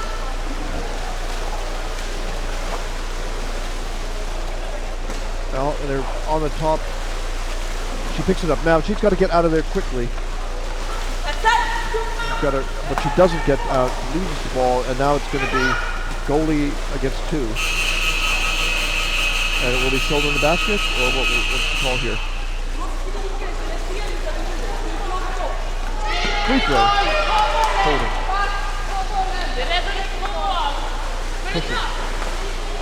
Is that right? If they do this, and then that means it was a push.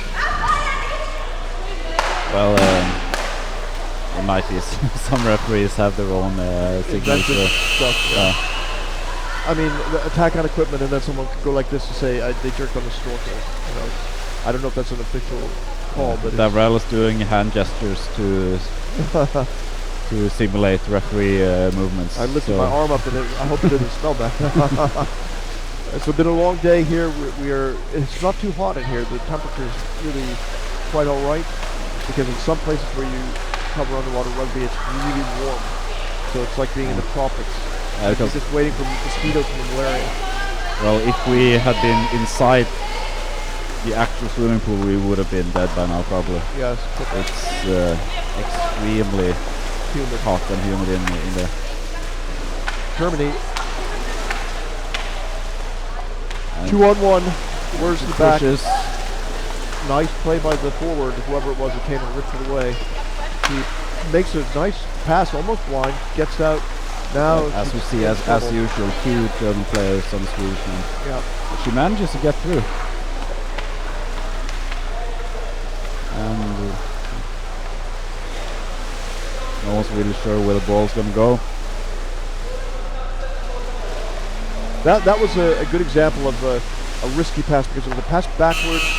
The German player is going in the same direction as the ball. So if he accelerates, she has a chance to get it before the Swedish player gets it. It basically just switches the team's possession of the ball to a more unstable possession of the ball. So passes backwards can be dangerous. If they're done controlled, the team can be in better control of the ball. German teams often do it, pass backwards. Other teams prefer passing forwards almost all the time.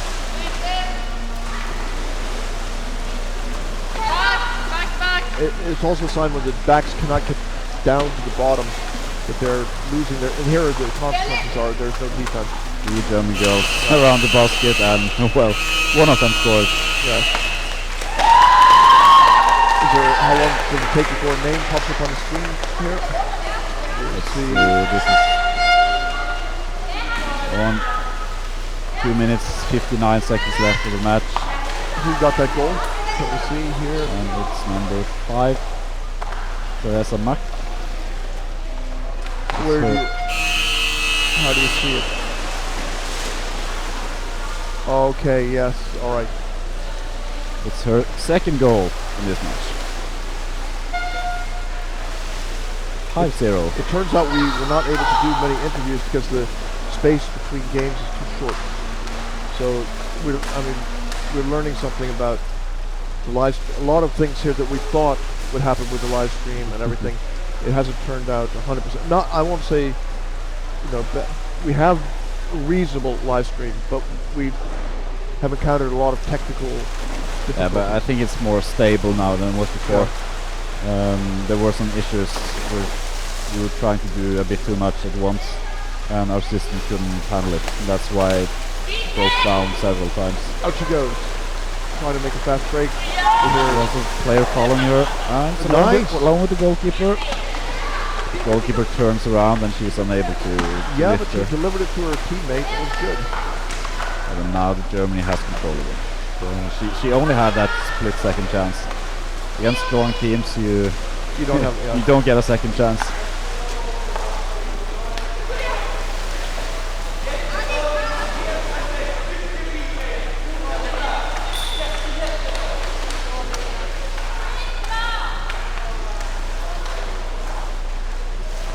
Here they come, into the top, and she's got to get out again, but now she's locked up.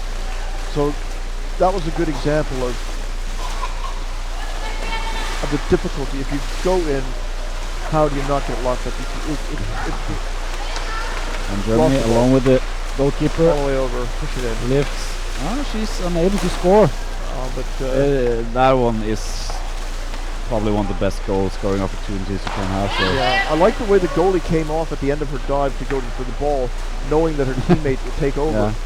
That was well played. It's a good goalkeeping effort, but I think it's more of a poor goal scoring attempt. Yeah.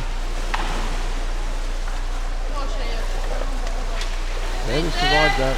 But the best players, they will set that goal almost every time. Oh, and here we have a strong attack, pulling the goalie off. Can't get the ball in. Another goalie is in place. Ball is below. The lifts. But she just pulls herself up. I think it was Ebba there. Sweden is are defending well, so you can't take that away from them. And even though the water is a bit dirty, the visibility is not too bad. This is a really good example. You see the color of those fins, or if you see the green fins, they are so much more visible than the ball. You have to get the ball to be a brighter color on the water. 0. Time's out. End of first half here. So 5-0. Germany is, well, they're in full control of this match. In command. But Sweden, they're defending well, so it could have been a lot more goals if they hadn't defended like they do. Sweden has some short attacks, but unable to hold the ball long enough, and you have high enough pressure to get the ball in. And they lack the explosive movements around the goal. Yeah, and filling up below the goal, because you see Germany, when they go in, there's almost always a new player to pass to. Almost always. They're never alone. How are you holding up, Stian? Your first day as a commentator. It's very good of you to volunteer. I don't know how. Oh, that's right. I talked you into this before you brought it over properly. I just figured I want to join here. Help. Thank you. Now, can you imagine if to do this by yourself? After a while, you feel like you're talking to a lot of people, but it's a little bit unreal. You now know what it's like to be on a radio show, right? Well, yeah. Luckily, I'm not hearing my own voice.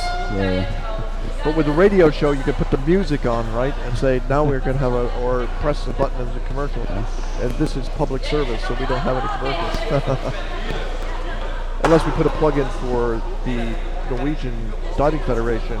Thank you very much to the Norwegian Diving Federation and to the CMS officials who arranged this fantastic competition.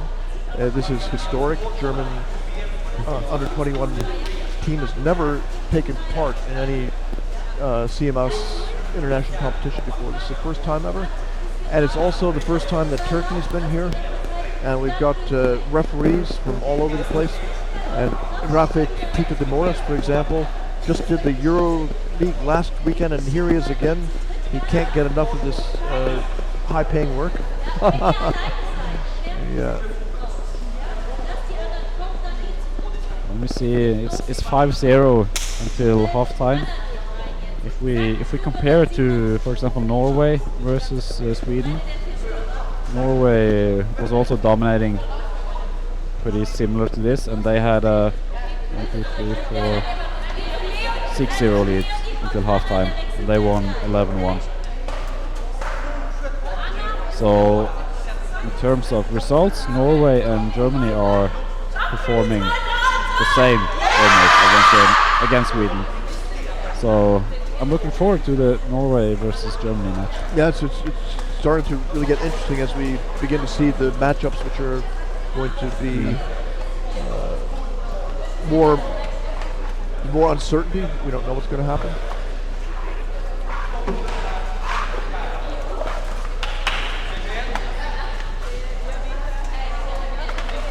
I could talk about the referees here a little bit, because people come up and they say, you got to talk about the referees. And referees, they're good people, and then someone said, though, there has to be evaluation. There must be referees watching referees so that they evaluate and can ask the referee, what were you thinking then? Why did you call this or not call this? Why did you call it this way or not that way? And I would say that CMS doesn't pay any money for referee evaluation. They put zero euro. They don't put a penny in to develop the referees' competence or improve them in any way. I think the referees should be evaluated.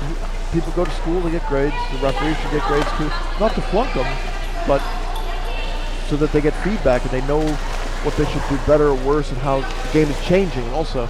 Because some people say the game is getting harder to judge because people are swimming more, they have fiberglass fins. In the old days, when people all had ala fins, they couldn't swim as fast, could they?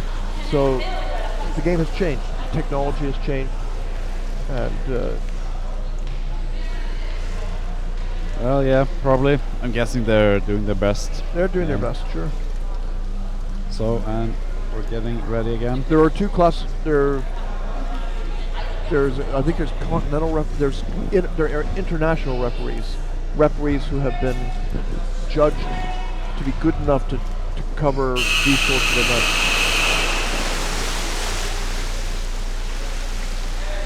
And let's see.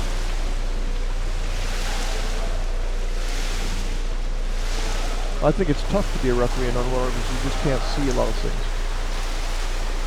Players in the way. Okay. This is the second half of Germany versus Sweden. The Swedish player comes out, challenges the German player.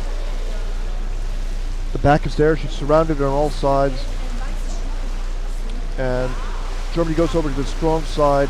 She's going to push off the wall and charge in, or she's going to pass it. She passes it up to a player above who comes in. She's working to try and get around. Passes back over to the left side, and they've got over there. Forwards come in, picked up the German player who's getting close to the goal, but the ball drops into the arms of a German player who's quick. That's a nice pass, wasn't it? Immediate.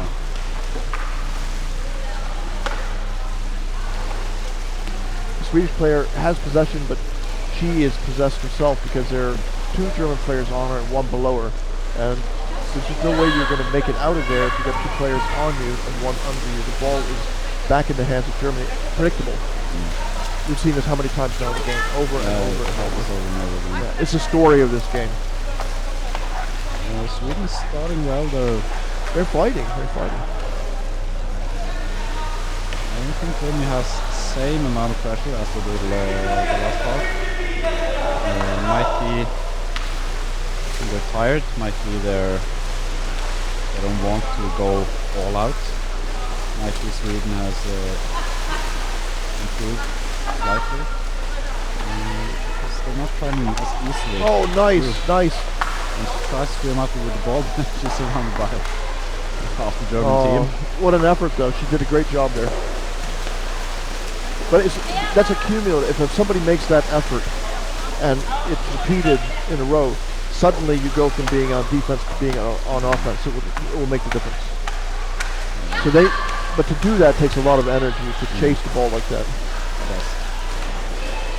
It pays out for Germany, and there we have it. Yeah. You think they were fatigued after that? Well, probably. When you've been in defense for quite a while, then you start to get out, and you lose the ball and get it straight back in again. Yeah. It's very hard to reorganize. You see, it happens all the time. This when Germany scores, counterattacks. Yes, that's what's happened this game. Nearly every goal. Well, not every goal, but the more and more, increasingly. Yeah. Yes, when they win the ball, and Sweden is on their way out, they take them unawares their way back again. One possibility is if the Swedish players, when they get the ball, they should swim to the side instead of swimming straight. That might buy them a little bit more time. Might be. But I'm not sure it would help. Maybe chase down. They simply need more players around the ball carrier to move the ball better.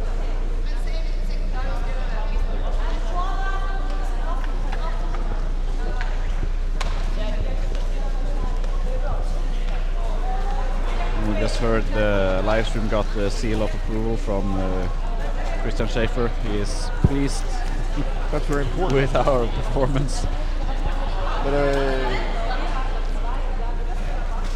Christian's sort of a friend of ours, so it doesn't count really. Oh my gosh, a Swedish player has passed out. Have some kind of injury.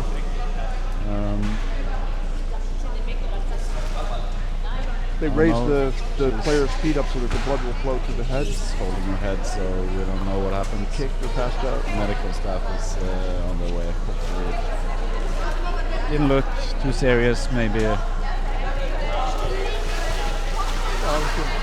they kind of told us, so the German women, they hop up out of the pool and sit down, which suggests that there's going to be some delay before the action starts again. A timeout call, perhaps? Or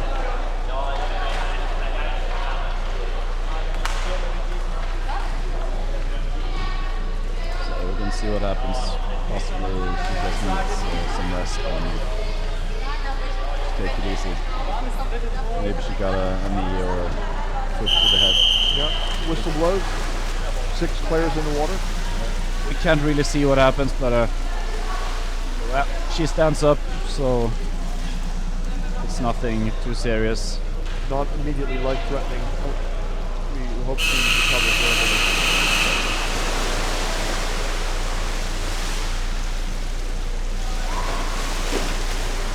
How did it feel when you were in Australia that you were considered to be a big, strong Norwegian player, and to be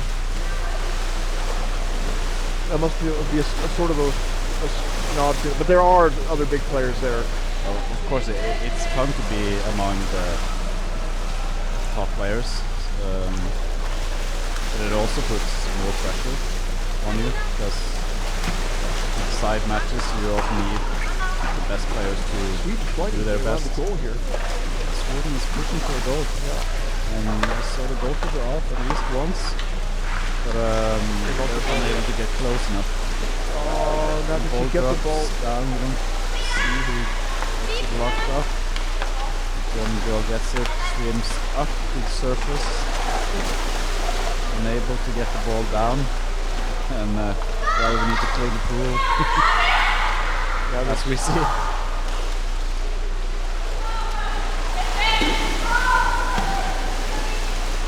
This is not DNA. You can't see DNA in the pool. Might be a living organism. Oh, yes. Oh, I didn't see it. Another goal. Sweden is doing okay considering that they're struggling so much, but they could have let in more goals. And the key is with 11 minutes left. You don't want it to be too easy, like then you'll become demoralized. Keep it under 10. That would be good. I think under 10. I agree.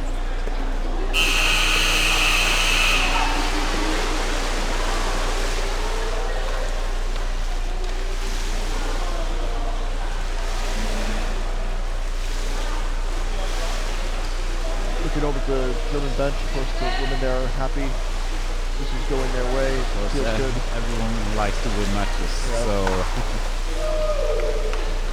There, Swedish players coming in. She's got the ball shielded on the bottom correctly, but still she doesn't have a partner that she can pass to. Really long pass. Lucky she got away with that, and she's now forechecked hard, trying to pass it to another player. The German players are actually maybe their own interference in this case. There were so many of them that they actually maybe were not helping each other. They were crowding each other. That was likely. That happened. And Sweden is fighting to get a goal there. Struggling, can they hold on? She's got a player, that player's got to get up there and catch the ball. You can't rule out Sweden scoring a goal, because it's definitely possible. There the player did a 360 spin, and she got the ball in order to shake off anybody who might have been got a hand on her or about to get her. So that's a defending the ball experience. Really well.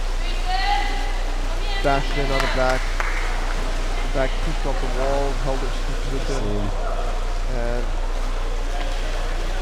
they always have support from somewhere. So even if they feel surrounded, they can pass the ball. You're talking about the Germans. The German team, yeah. Oh, she goes in. The back is not there. What happened? Ball bounces up. The goalie goes off He's going to make that extra effort. Couldn't have had much air. The ball drops down to the bottom. Germany comes in. Now they come in on the other side. A new back comes in, but they surrender the position of the goalie. And he's managed to beat the forecheckers.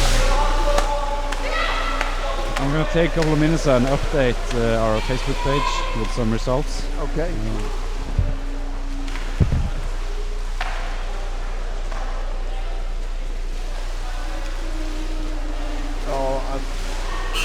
It's another goal. This was by, it's going to show here soon.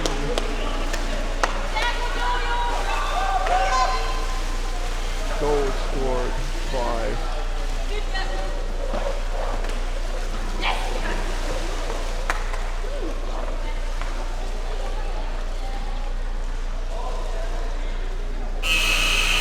and that is Vidkut Schneider.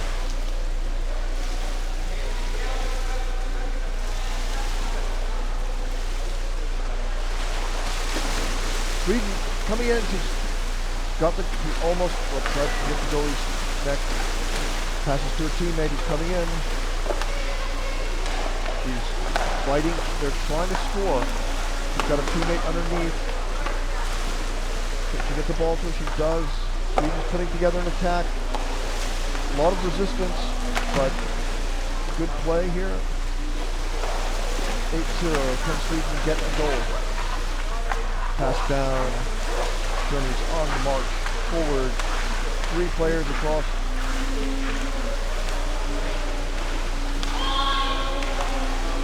Over on the other side. Working.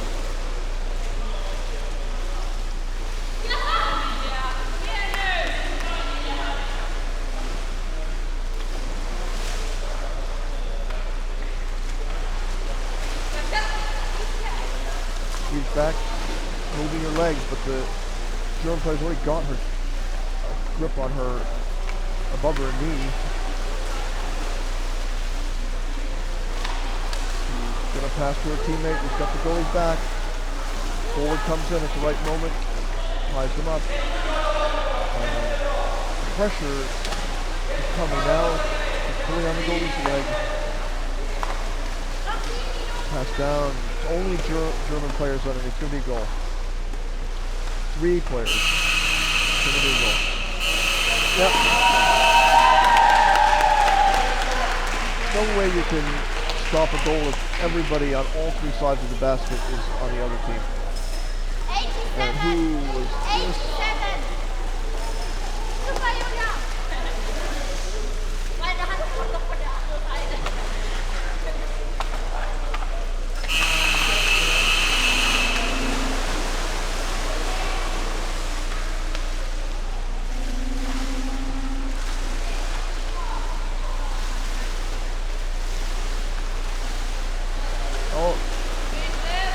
Germany coming in yet again. 3 players. He's blindsided, and the Swedish player strips the ball away and starts heading the other direction, but she's caught. And we can't see exactly what's happening, but yes, they get all the way over. Oh, she just randomly throws the ball out there. She's tired, so she was hoping that for some kind of a miracle, but there was no miracle. Instead, the ball comes back the other way.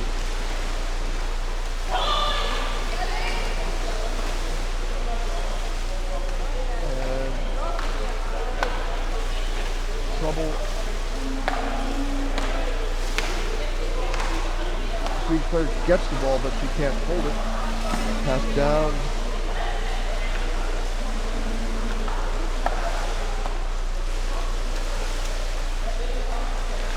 A stream of German players has approached the Swedish basket now, and they're breaking the defense down. They're going to just keep this pressure up. There will be another goal. Sweden has got the ball, but they're unable to clear their zone, and it's back in the hands of Germany. Open goal.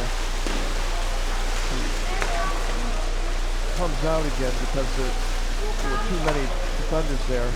Sweden now on a fast break. How far can she go? You can't see right now because it's in the middle of the pool without any camera coverage. But it is Germany that comes up with it again. They come in, Susan on the left side. And she pushes off the wall to go back towards the center. And her teammate comes in, goes back. She's pushing. Again, follow up and a new goal.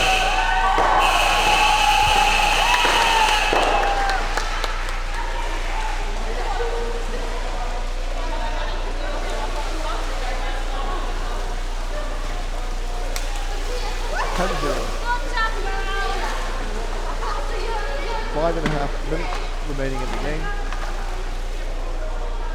This is next to the last game.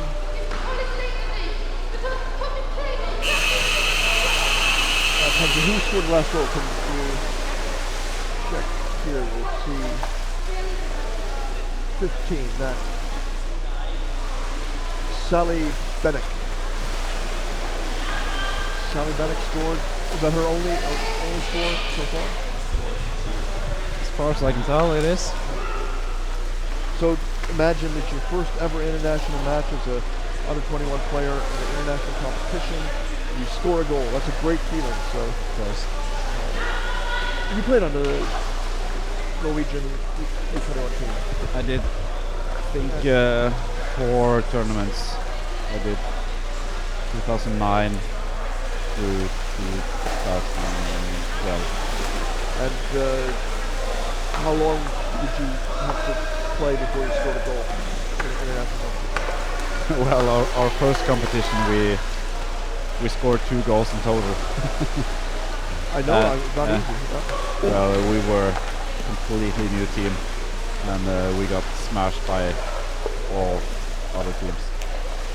That was in 2009. In 2010, we did pretty well. We came 4th out of 8 teams. I think I scored 1 or 2 goals then. Do you remember the feeling the first time you scored? Of course, it's amazing. I don't remember the goal exactly, but the feeling you remember. Yeah. 2 on 1. They've got the bottom.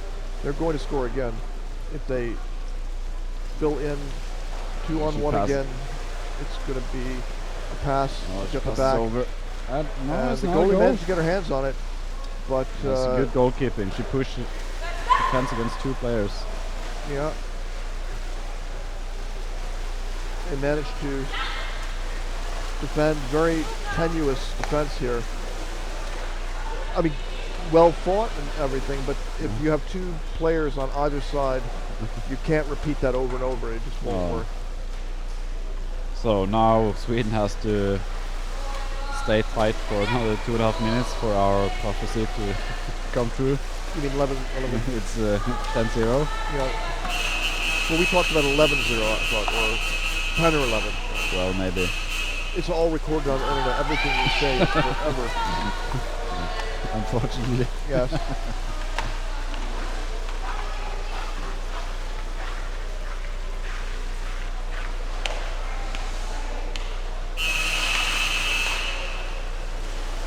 Okay, here they come. Germany above. And she's got the goalies back. Could score again. Down to her teammate. Here, there's so many of them around the basket. And a Swedish player manages to get it. She's headed up.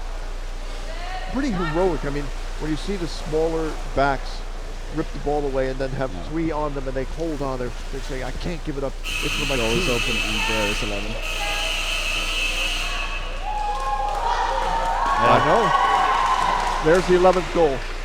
And I know these girls from social media, Julia Kramer, and I've written articles, interviewed them. They're all really helpful.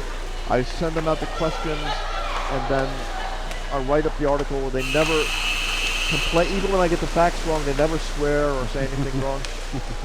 Torsten sometimes says to me, Davro, again, you came with the false facts.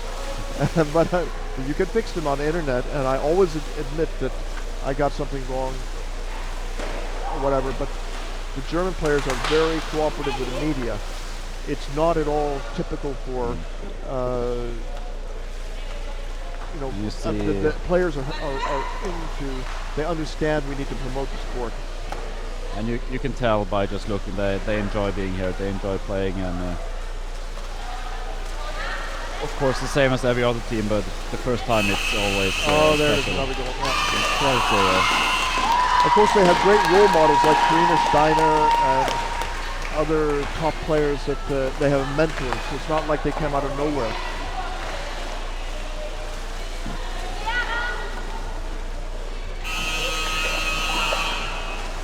And do you think George Ortel, is he watching?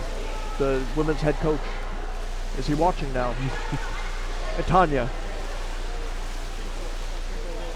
They will watch it. This is the future. And George Ortel, he's a very savvy coach. His father was a top coach in Germany. Yeah, your father. George, yeah, okay, Jörg, and I was thinking of it as George in my mind. Jörg, and his father was a leading player in German underwater rugby, and he followed all his women on the national team on Facebook. Facebook stalked them in order to be there for them psychologically, and they knocked Norway off.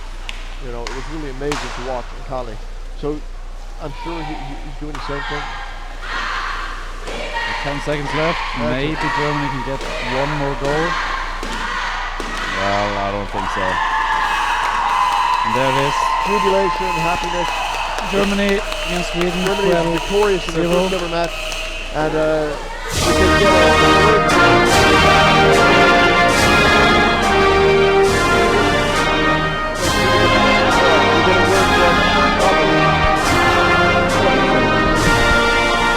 It was a great game.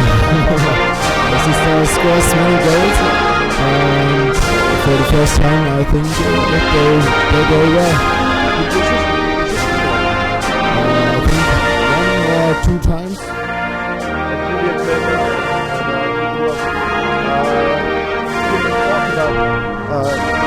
it was amazing the players before.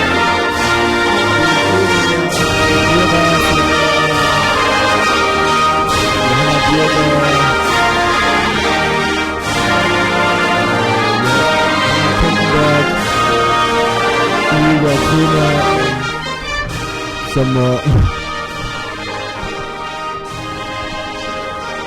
There is Annika.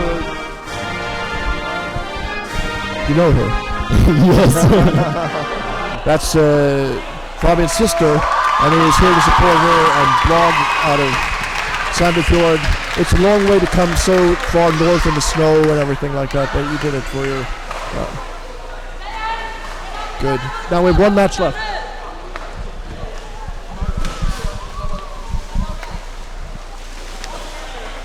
All right, Germany versus Finland. So I think Finland is eager to improve their game from the Denmark match. They didn't feel satisfied with how they played. no, So Germany could say the same, of course. yeah. So I think both teams are gonna go all out. My points are on Germany. I think Finland is gonna give them a good match. They'll fight hard.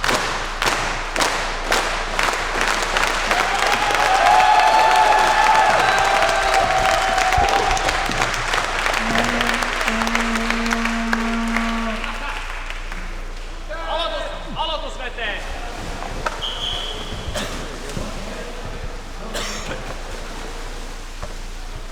Tiedättekö mitä tää peli tietää?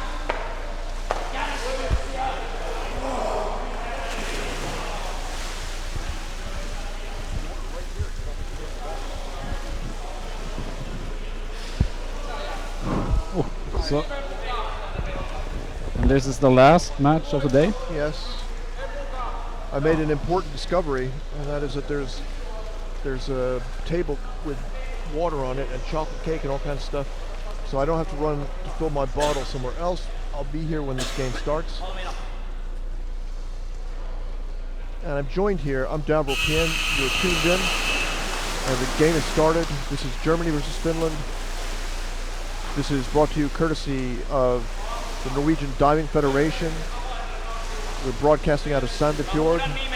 The studio engineer is Thomas Kalvar from Egersund Underwater Rugby Club.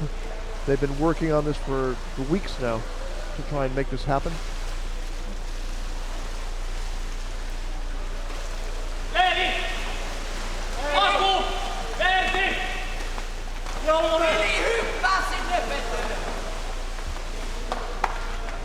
So Germany in blue, Finland in white. And Germany's pressing already. And it's a goal.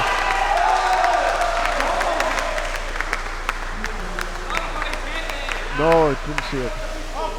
And there's no replay, so we can't tell you anything more about that. But we can definitely say that we've considered Germany to be the favorite in this match. But Finland is not going to just give up. They're going to fight. Oh my gosh! What a goal! That's really bad for. Yeah. So somebody passed the ball poorly or held it out. It was stolen, and immediately he rushed over and jammed it in. No goalie there, no back, nothing.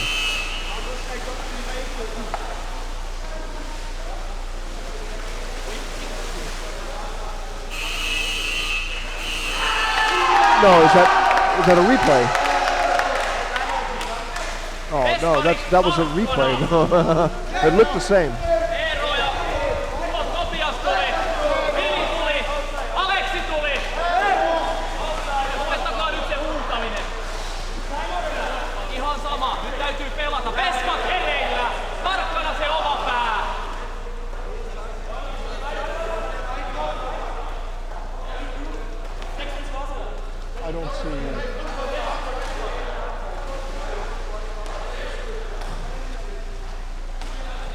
I don't see any way to come back from this kind of start. This is too. No, that's too much. So that means just to.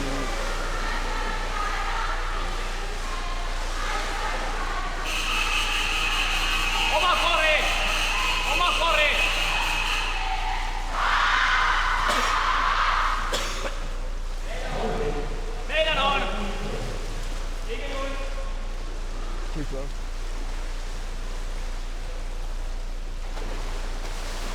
There's no way that the Finnish player who had the ball is inexperienced in bringing the ball out. So that's just like, how can you explain it twice in a row? They lost the ball with the swim out. Too far away? Okay. How could they lose the ball twice so quickly? It's just once, maybe, but twice like that.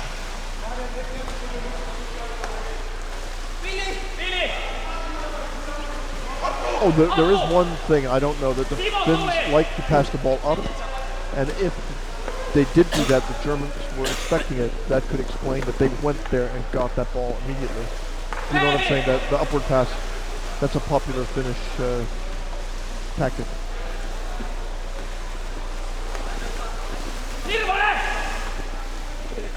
From above, he passes it down, and they're fighting around the goal. Rather easily, he's got possession, and the next player tied up.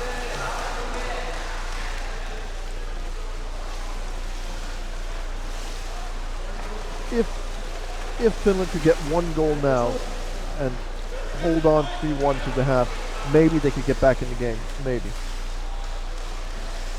No.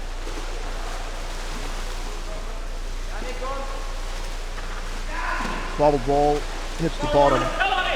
He's wrapped up and still manages rather easily to progress the ball further in towards the cylinder around the Finnish basket. And we see one of the Finnish goalie, he finished his dive and he went out to challenge, but he didn't have much air, then he went up. And it was a neck grip. Briefly, yeah. Let's see what they call.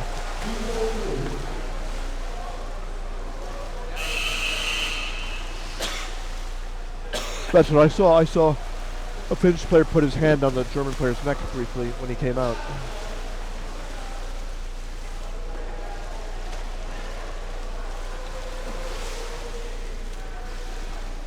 We'll be here all night. Stian and I will be here cleaning the pool, where we've got brushes and special soap. Oh, outward pass.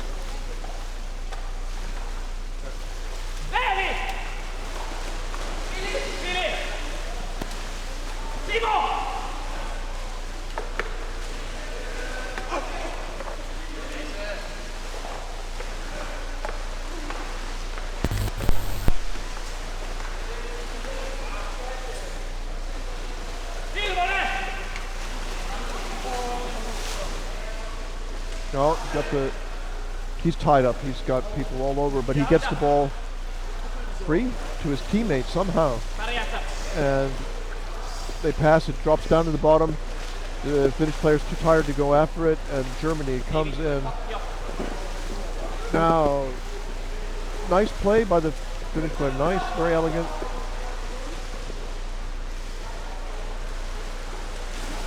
And this, yeah.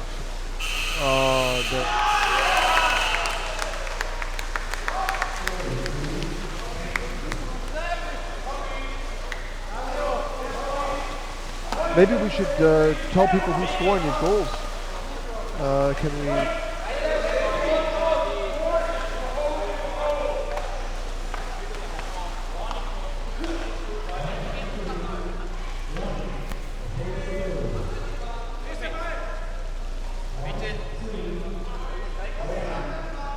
Yeah.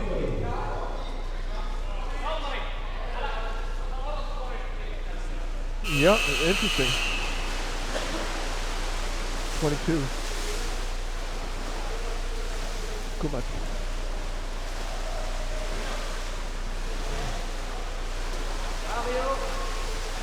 A long pass, but it was seen and picked off. Germany on the move, headed over, and by the time the camera switch is made, who knows what? Okay.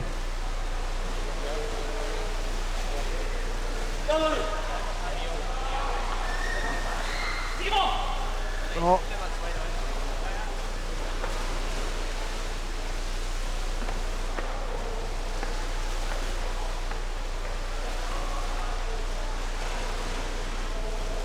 Very nicely played there, going over really well. Germany has not been forced to play control underwater rugby because they simply have the ball and move as they like, pretty much. They did not been pushed out. They haven't had to play on the perimeter.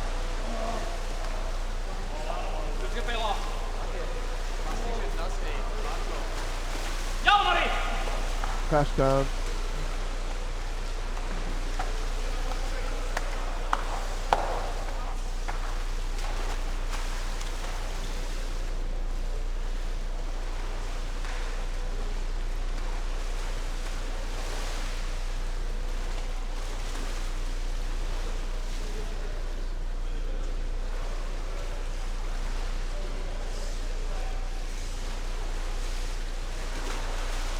Wants to pass on the other side, but no.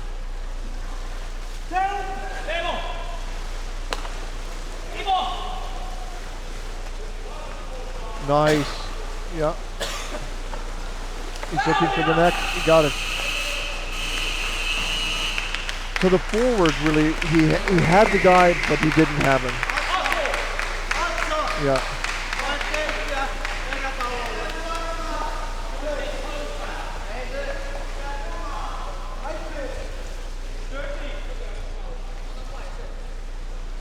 And he kept kicking, yep. Yep. He got his neck and brought him up, yep.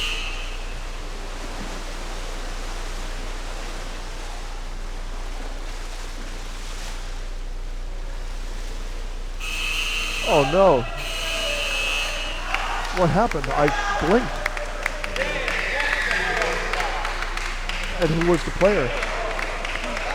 Do you think it will be the same guy again? What was that? Tim Stoltny.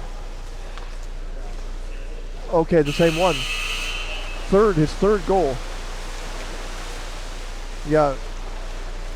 But on the swim outs.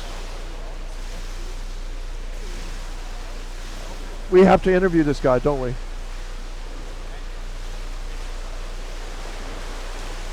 What's that? For me or you? Your battery's gone. Anyway, we have to interview this guy, Maximilian Kaiten. Here's another. Virker det nå, Thomas? No, it's working. Okay, we lost. I was talking to myself. That must have sounded strange since there was nobody here, but there is. Stian's here. Stian's right here. I've been talking for a while, but my headset hasn't been working. Yes. Don't lend the batteries to other people. We're still struggling to get the audio perfect. But what we're saying is we just had 3 goals by number 96, Maximilian Kaiten. We have to interview him. Well, yeah. Does it say his age? What year is he born? No, it doesn't say here in our list. We have to ask someone else. Do you know him? He scored 3 goals, all the same way. Is he really fast? No. So we have a free throw. How do you pronounce this name? Maximilian Kaiten. Maximilian Kaiten. So, and it looks like the Finnish players are really annoyed by letting those goals in, because none of them should have been a goal. They're goals that are easily prevented by just being in place. Well, but they're being taken unawares 3 times in a row.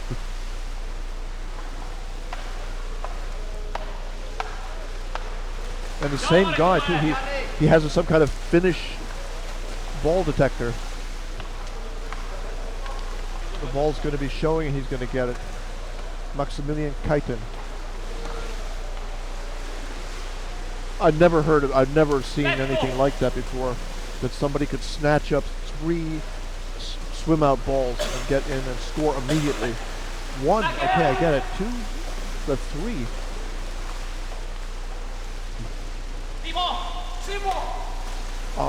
Should be said that the last goal it was only slightly below the basket, so it could have been ruled a no-goal. The last one. Well, yeah, in my eyes, because I couldn't see. Maybe the referees had better angles, but it wasn't more below the basket than necessary to say it that way.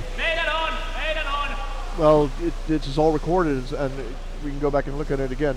But in the record books, it's a goal. It's recorded as a goal, yes.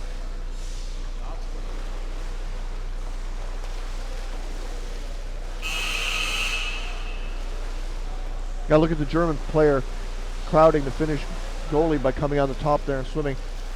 Could you say that's contact with a non-ball hold? He's not pushing anyone. He's just being there. Getting ready to take it back. There they come.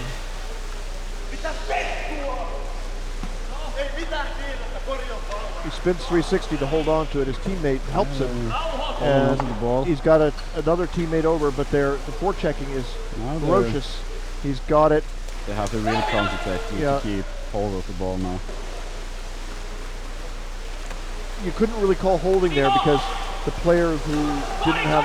Oh, he's got a goal. And there we have a goal again. Did it go in this time? That one was in. That was in, okay. I can confirm.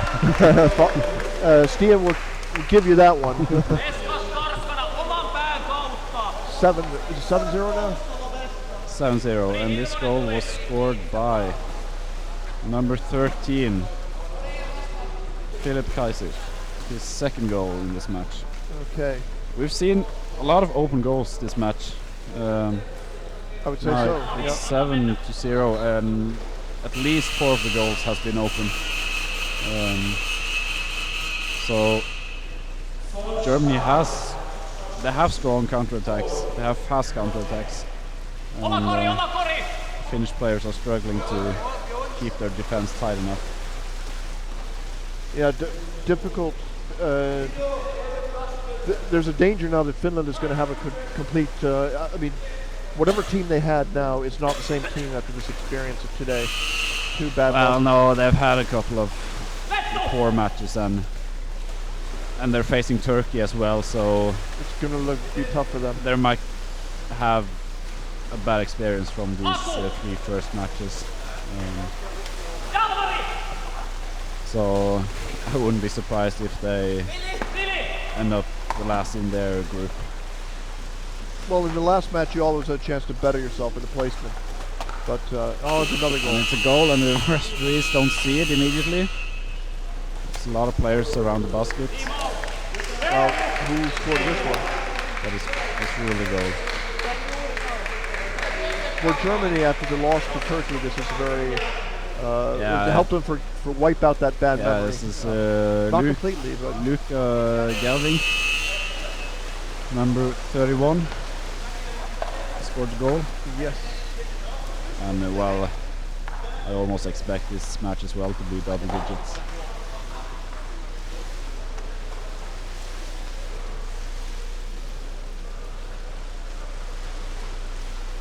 Oh, and Finnish player grabs him from below. It could have been ruled a neck grab. Yeah, it could have. He didn't actually squeeze the neck, but the referee can still call that because it's a threat of the neck grip. We couldn't see the front, but if your hand is placed at the throat, the referees can call it. It depends on the referee. No one would question if they call it. Well, most of us wouldn't. I'm guilty of doing it sometimes. It happens. It can happen by accident, but it's not less painful or a bad thing to do, even if it's an accident.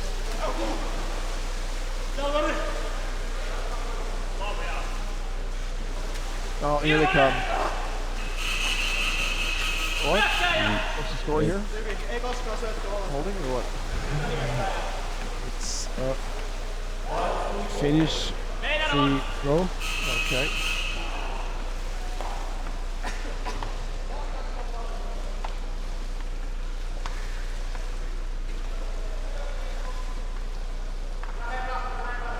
Well, underwater rugby in Finland has contracted in the past decade or so. They're struggling. They have very top level players, but they don't have a large number of clubs, a large number of players. It's been in decline. Yeah. So they have Riihimäki, Tampere, and Hämeenlinna. You don't hear too much about other clubs that much. No.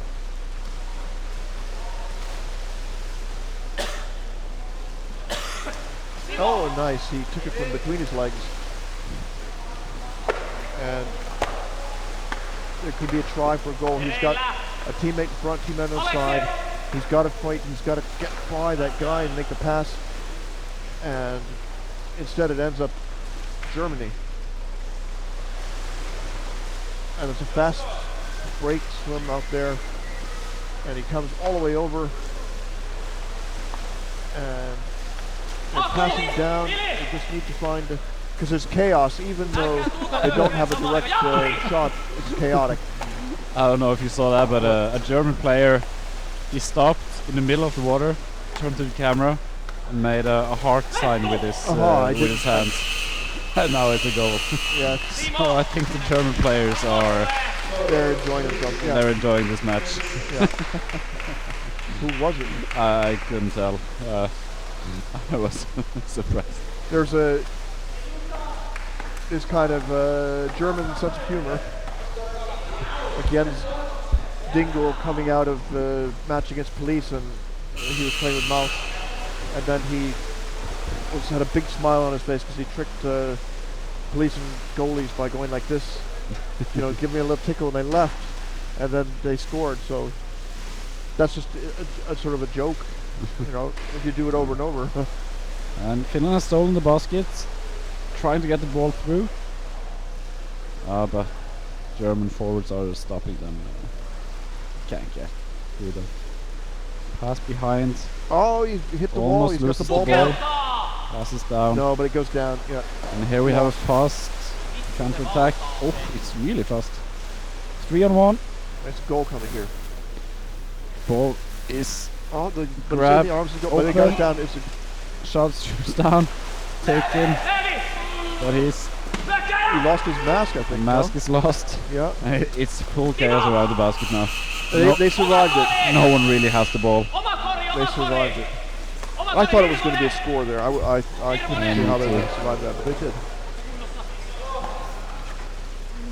You can't say that the Finnish guys are not playing. They're playing.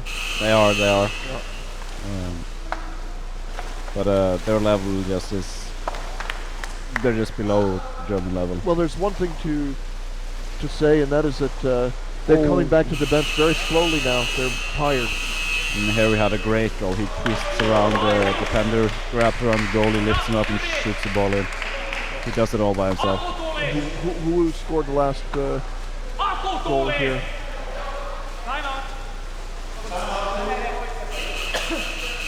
13. Philip Cressy scores again. His third goal in the match.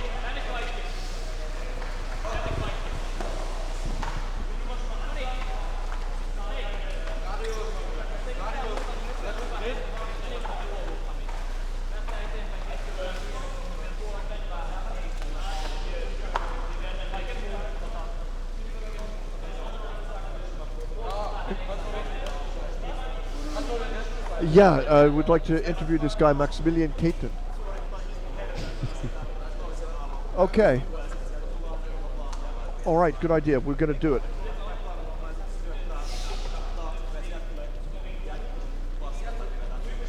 You can bring him.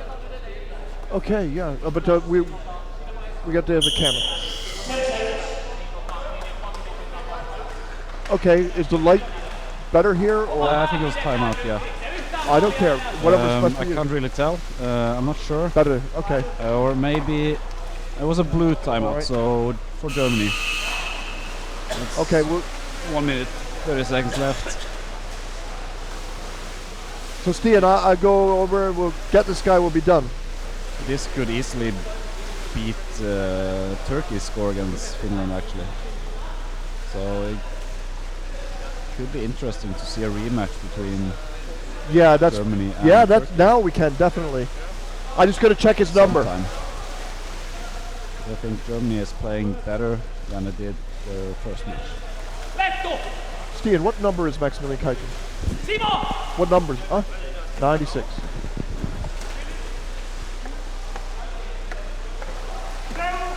Oh, I can't find him. 96. Thanks.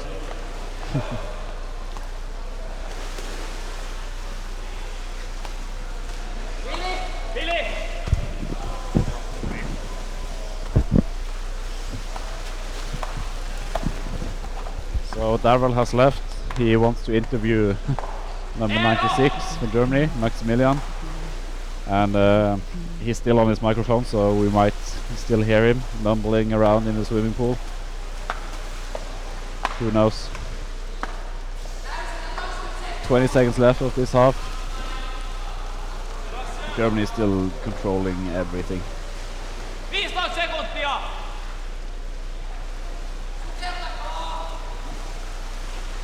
He puts himself on the other side, just tries to get through, unable to, and Germany picks the ball up, nose, Finland, and their time is up.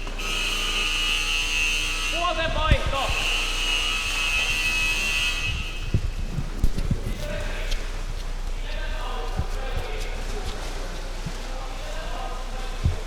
Can I interview you? That's good enough.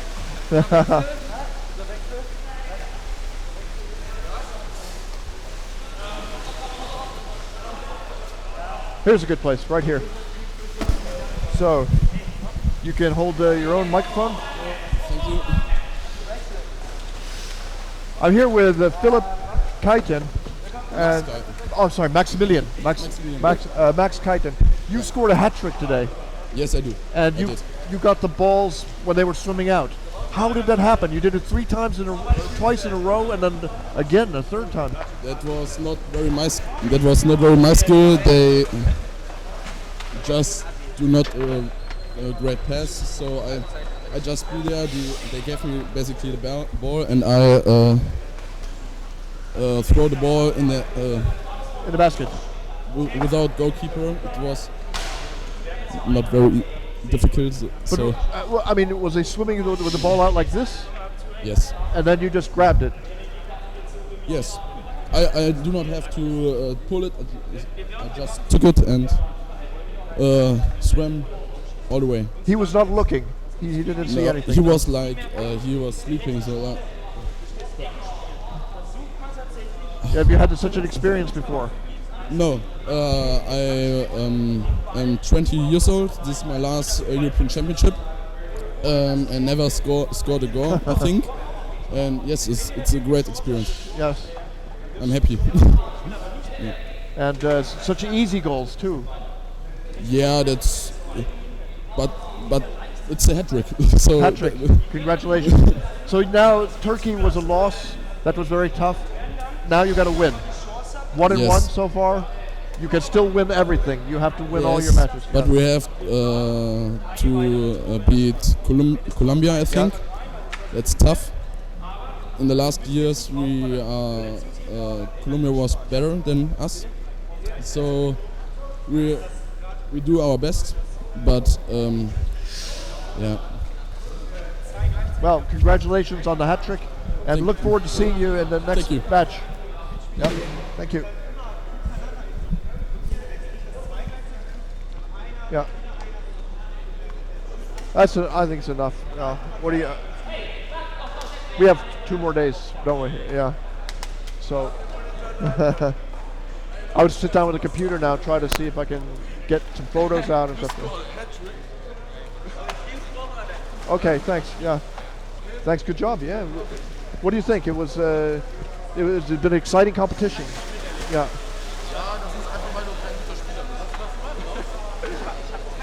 Yep. Yeah.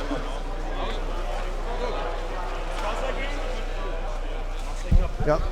And but during the day we've gotten everything together and just we're kind of proud of what we've done here today. Really good. Yeah. All right. I'm gonna go in and just go last part online and then take a break. Thanks very much. Yeah, no problem. There you have it. We're all done. The last games have been played. Let's see if Stian's in there talking. I can't hear him. I don't have headphones set on. Germany has defeated Finland in a very lopsided match. Oh no, wait, it's halftime. No, wait. No, I'm confused.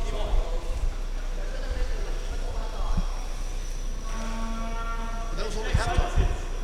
Oh, I thought that was the end of the game. I'm confused. I'm confused. I interviewed a guy during halftime. I've never done that before. A player came close to us. I'm sorry if I confused viewers out there. That was a halftime interview of the hat trick scorer, so he could score more goals. And you heard Philip Keita say he never scored a goal before in his U21 career, but he has now, and he's happy. So we're now in this situation where can they get to 20? That's unpleasant. Well, we're looking at that. We're basically where we left off. Yes. And I don't think they're gonna score as many goals this half as they did. I think the Finnish players are pretty disappointed, and they want to do a better half than the first one. Yeah, there's no question they've been playing. They just have not been in sync completely. From time to time, we could see from the beginning that Germany started at their very, very best. They started as fast as they could. Their tempo was enormously higher than Finland, so it was not a coincidence that the first goals came that fast. They were revved up. They put their foot on the gas from the word go. They did. Here we have a push and open goal. Can't get it in. But that was good of it that he didn't keep trying. He manages to get the ball out again. Yeah. Well done. And they regroup and they want to try again. And this is probably what makes Germany a solid team. They never throw the ball away. That was experience there. That was what you're supposed to do. That's what, for example, the Norway versus the Sweden match. A lot of balls were just a lot of unrealistic attempts at goal, and the ball was lost very many times. And it was a 3-3.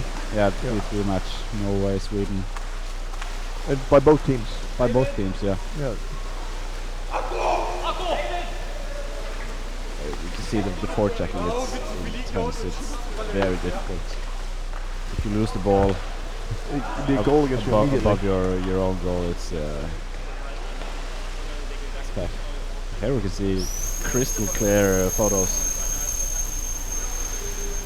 And yeah.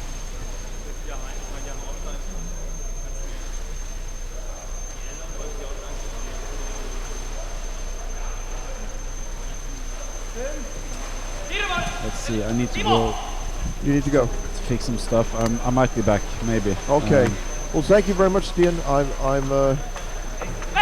I feel like almost like shutting this down to watch the rest of this, but we'll have to stick it out. Maybe Fabian will come back over.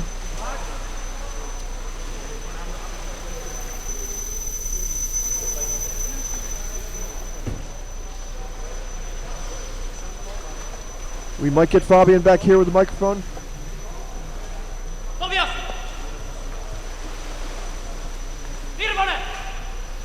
Now, Fabian, Germany is winning big time here. It's a lot of unanswered goals here, 10-0, and this chap, Maximilian Keaton, he scored a hat-trick getting the ball on the swim-outs. I never saw that before. Did you see it? He just stole the ball, they were swimming out with it, and he said they weren't looking, he just took it, swam over and put it in. Terrible. I mean, from the Finnish perspective. But from the German perspective, very good stuff. So what do you think? Yeah.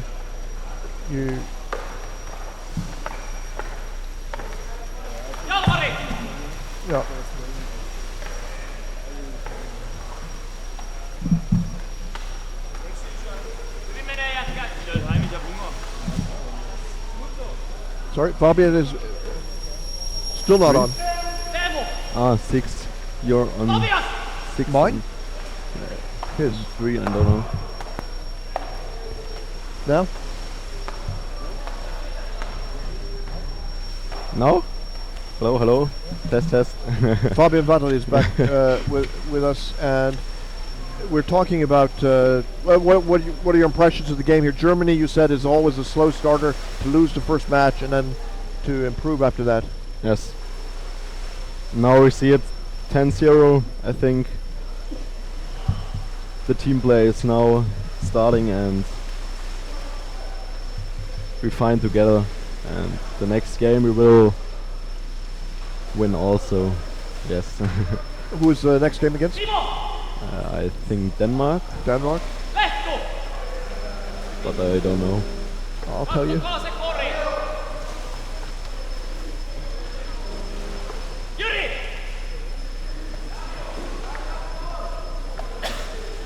Yes, Denmark, Germany.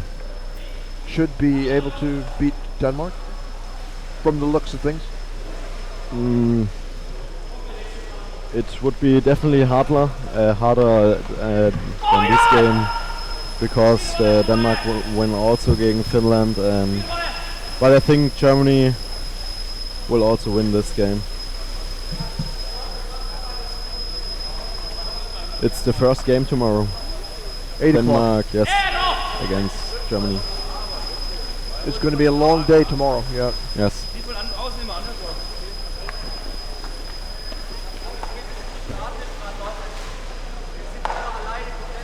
All right, coming in from above. Oh, Germany's above the basket. He Yes, got it in. that's the next goal. Yes. And it's again Max Caton. Max Caton's at That's his the fourth goal. Yes, Yeah. yes, fourth goal.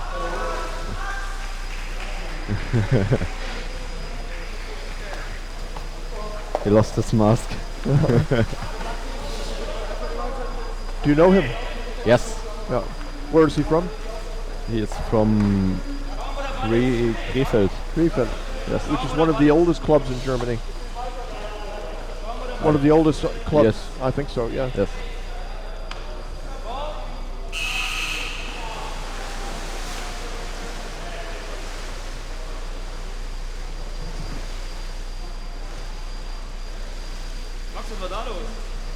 We're in the middle of no man's land. They're fighting over the ball on the surface. Free throw.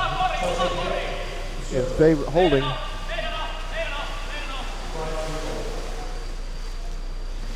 So Finland will have a shot at possession at mid-pool. The ball drops to the bottom. The Finnish player goes down to pick it up. I don't know what's going on there.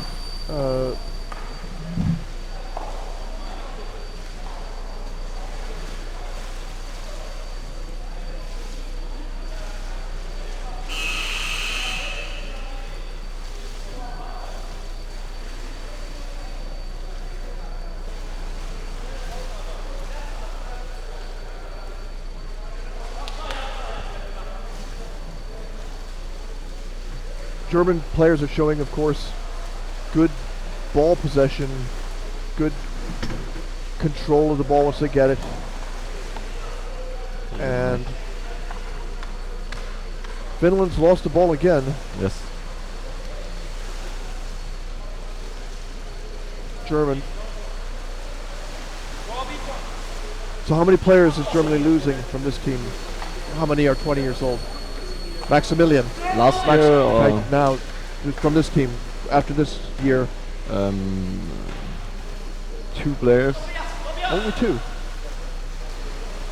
Yes, 2 players and 3 are because of the no visiting of the training. Yeah, you I an wrote about it. article, Yeah, yes. yeah. I hope I didn't get in trouble with the people are okay with that. I wrote about this, so it was not a happy subject, but it was the truth. Yeah. The people also shared this Yes. article, so I think It's okay. Yes. Yeah. And this gives the people like who want to know about underwater rugby, like Rudiger, he has a chance to know what's happening. So otherwise, he would only hear rumors. Now, Finland trying to clear, and they're unable to get out of the zone. One of the German players goes out to exchange to get a rest, and Germany's coming in on the strong side. They're in the corner, coming in, looking for a pass.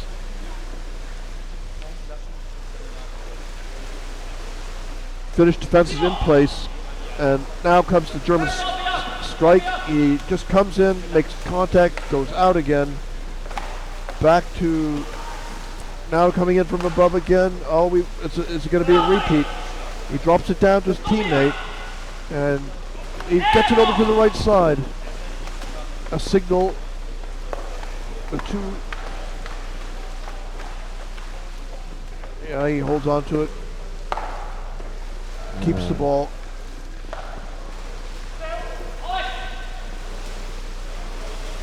So will the German teams have dinner together or separately? We eat here and eat pizza. Just eating pizza here. Yes, yeah. yes. Yeah.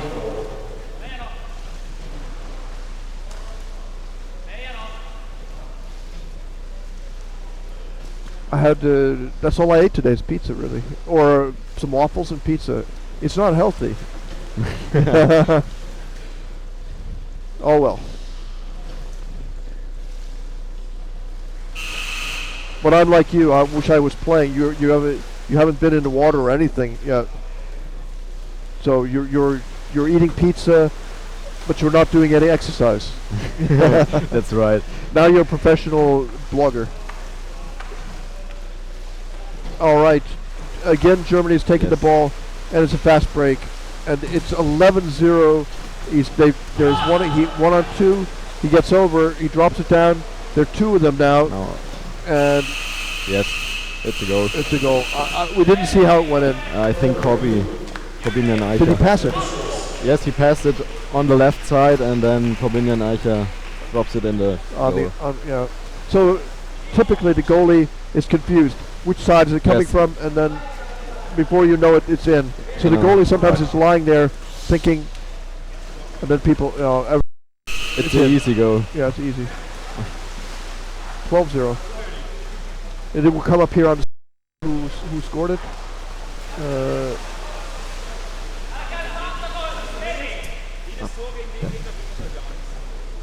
This one? Goal. Is it this? Is it that? No. No. Goal.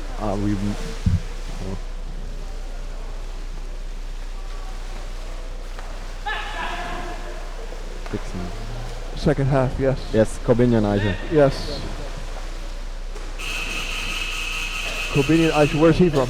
He's from Munich. Munich, okay. It's his last year in the national team.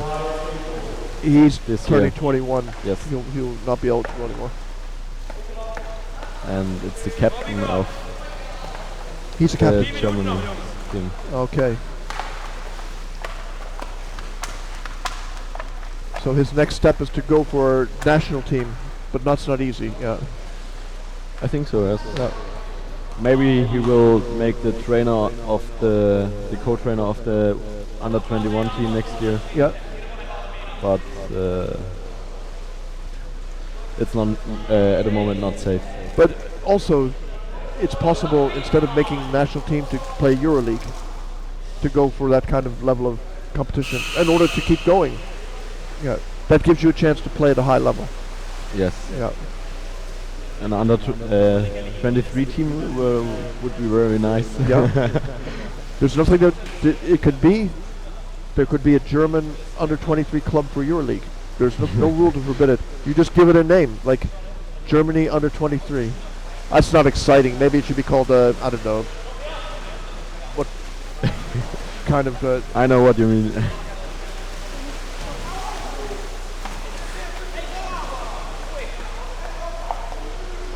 It's an idea, but it's expensive.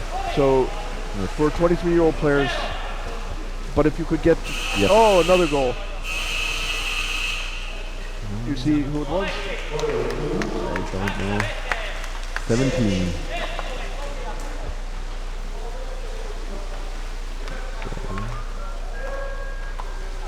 Sebastian Lohaus.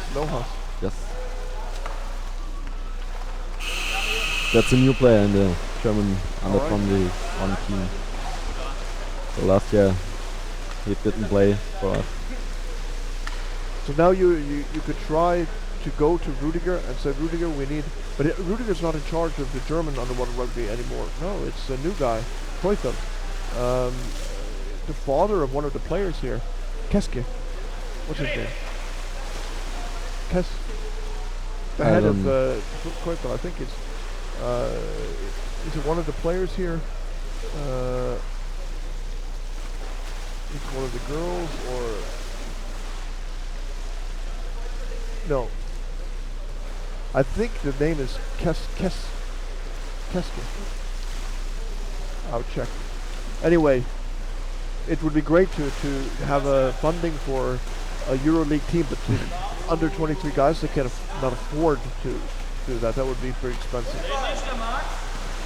But it's a good training for the It would be. championships, I think, and that's To get rid of the old guys. yes, that's right. And you could be one of the people in this. The guys, I'll tell you now, Bobby is grinning at the idea of this. And instead of playing with some other club, they just say we made our club team. There's no rule. It doesn't disqualify you from your own club either. So you only have to talk to all the young guys that you know. In fact, you don't even have to make it limit of under 23. It could just be all the good young players, and you call it Jugend, or what is it called? Jugend style. Yeah, Jugendstyle. style, which is good in architecture and many different.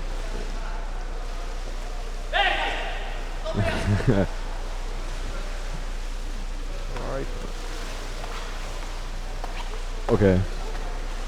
Our trainer looks for someone who can take a movie when we now winning, but my colleague can do it. Matthias yeah. Otten can do it. He's the cameraman. Yes. Yeah. And you have never seen the films from another goal. 14. 5. What number? 5. 5. David Kreisig. He scored before already. Yes, he scored the first goal. Yeah. And now maybe the last of this match. 1 minute left. Yeah. Yes. I think the other German guys want to score too now. They're the Finnish is trying. The Finnish guys are trying to get a goal. Trying. He can't get the ball away. He's swarmed, surrounded, and Germany swims out with the ball and passes down. 39 seconds left. So Germany is coming to a 1-1 situation, entering the second day of competition. They're tied up. 27 seconds. Germany can still score. It's possible. The players don't realize how little time is left now, probably. They might though. 10 seconds. And this is probably a little slow. So the buzzer will go. Yeah, a second difference. Well, there you go. It's over for today. Robin, tomorrow we go to work. Maybe Matthias can come and chat some. And good luck with the production. You still have to work to finish your vlogging now tonight. Yes, we made some highlights of the day, and then tomorrow some highlights, and yeah. Where are you putting them up on what on Facebook page? Yes, on the VDS TV under the rugby Facebook page, and then you have it on your blog, or no? We have an extra Facebook page for our under 21. Okay. Germany team. Yes. So go there to look for the latest films. It will only be German material, but nonetheless, it's good stuff. A chance to look at Turkey hard. So, thank you very much. Yes. And see you tomorrow. See you tomorrow. That's all for me, David Tien, covering. We're broadcasting out of Sandefjord. We've just seen the last match. Thomas Calvin's team. So thank you very much.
We'll be right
back.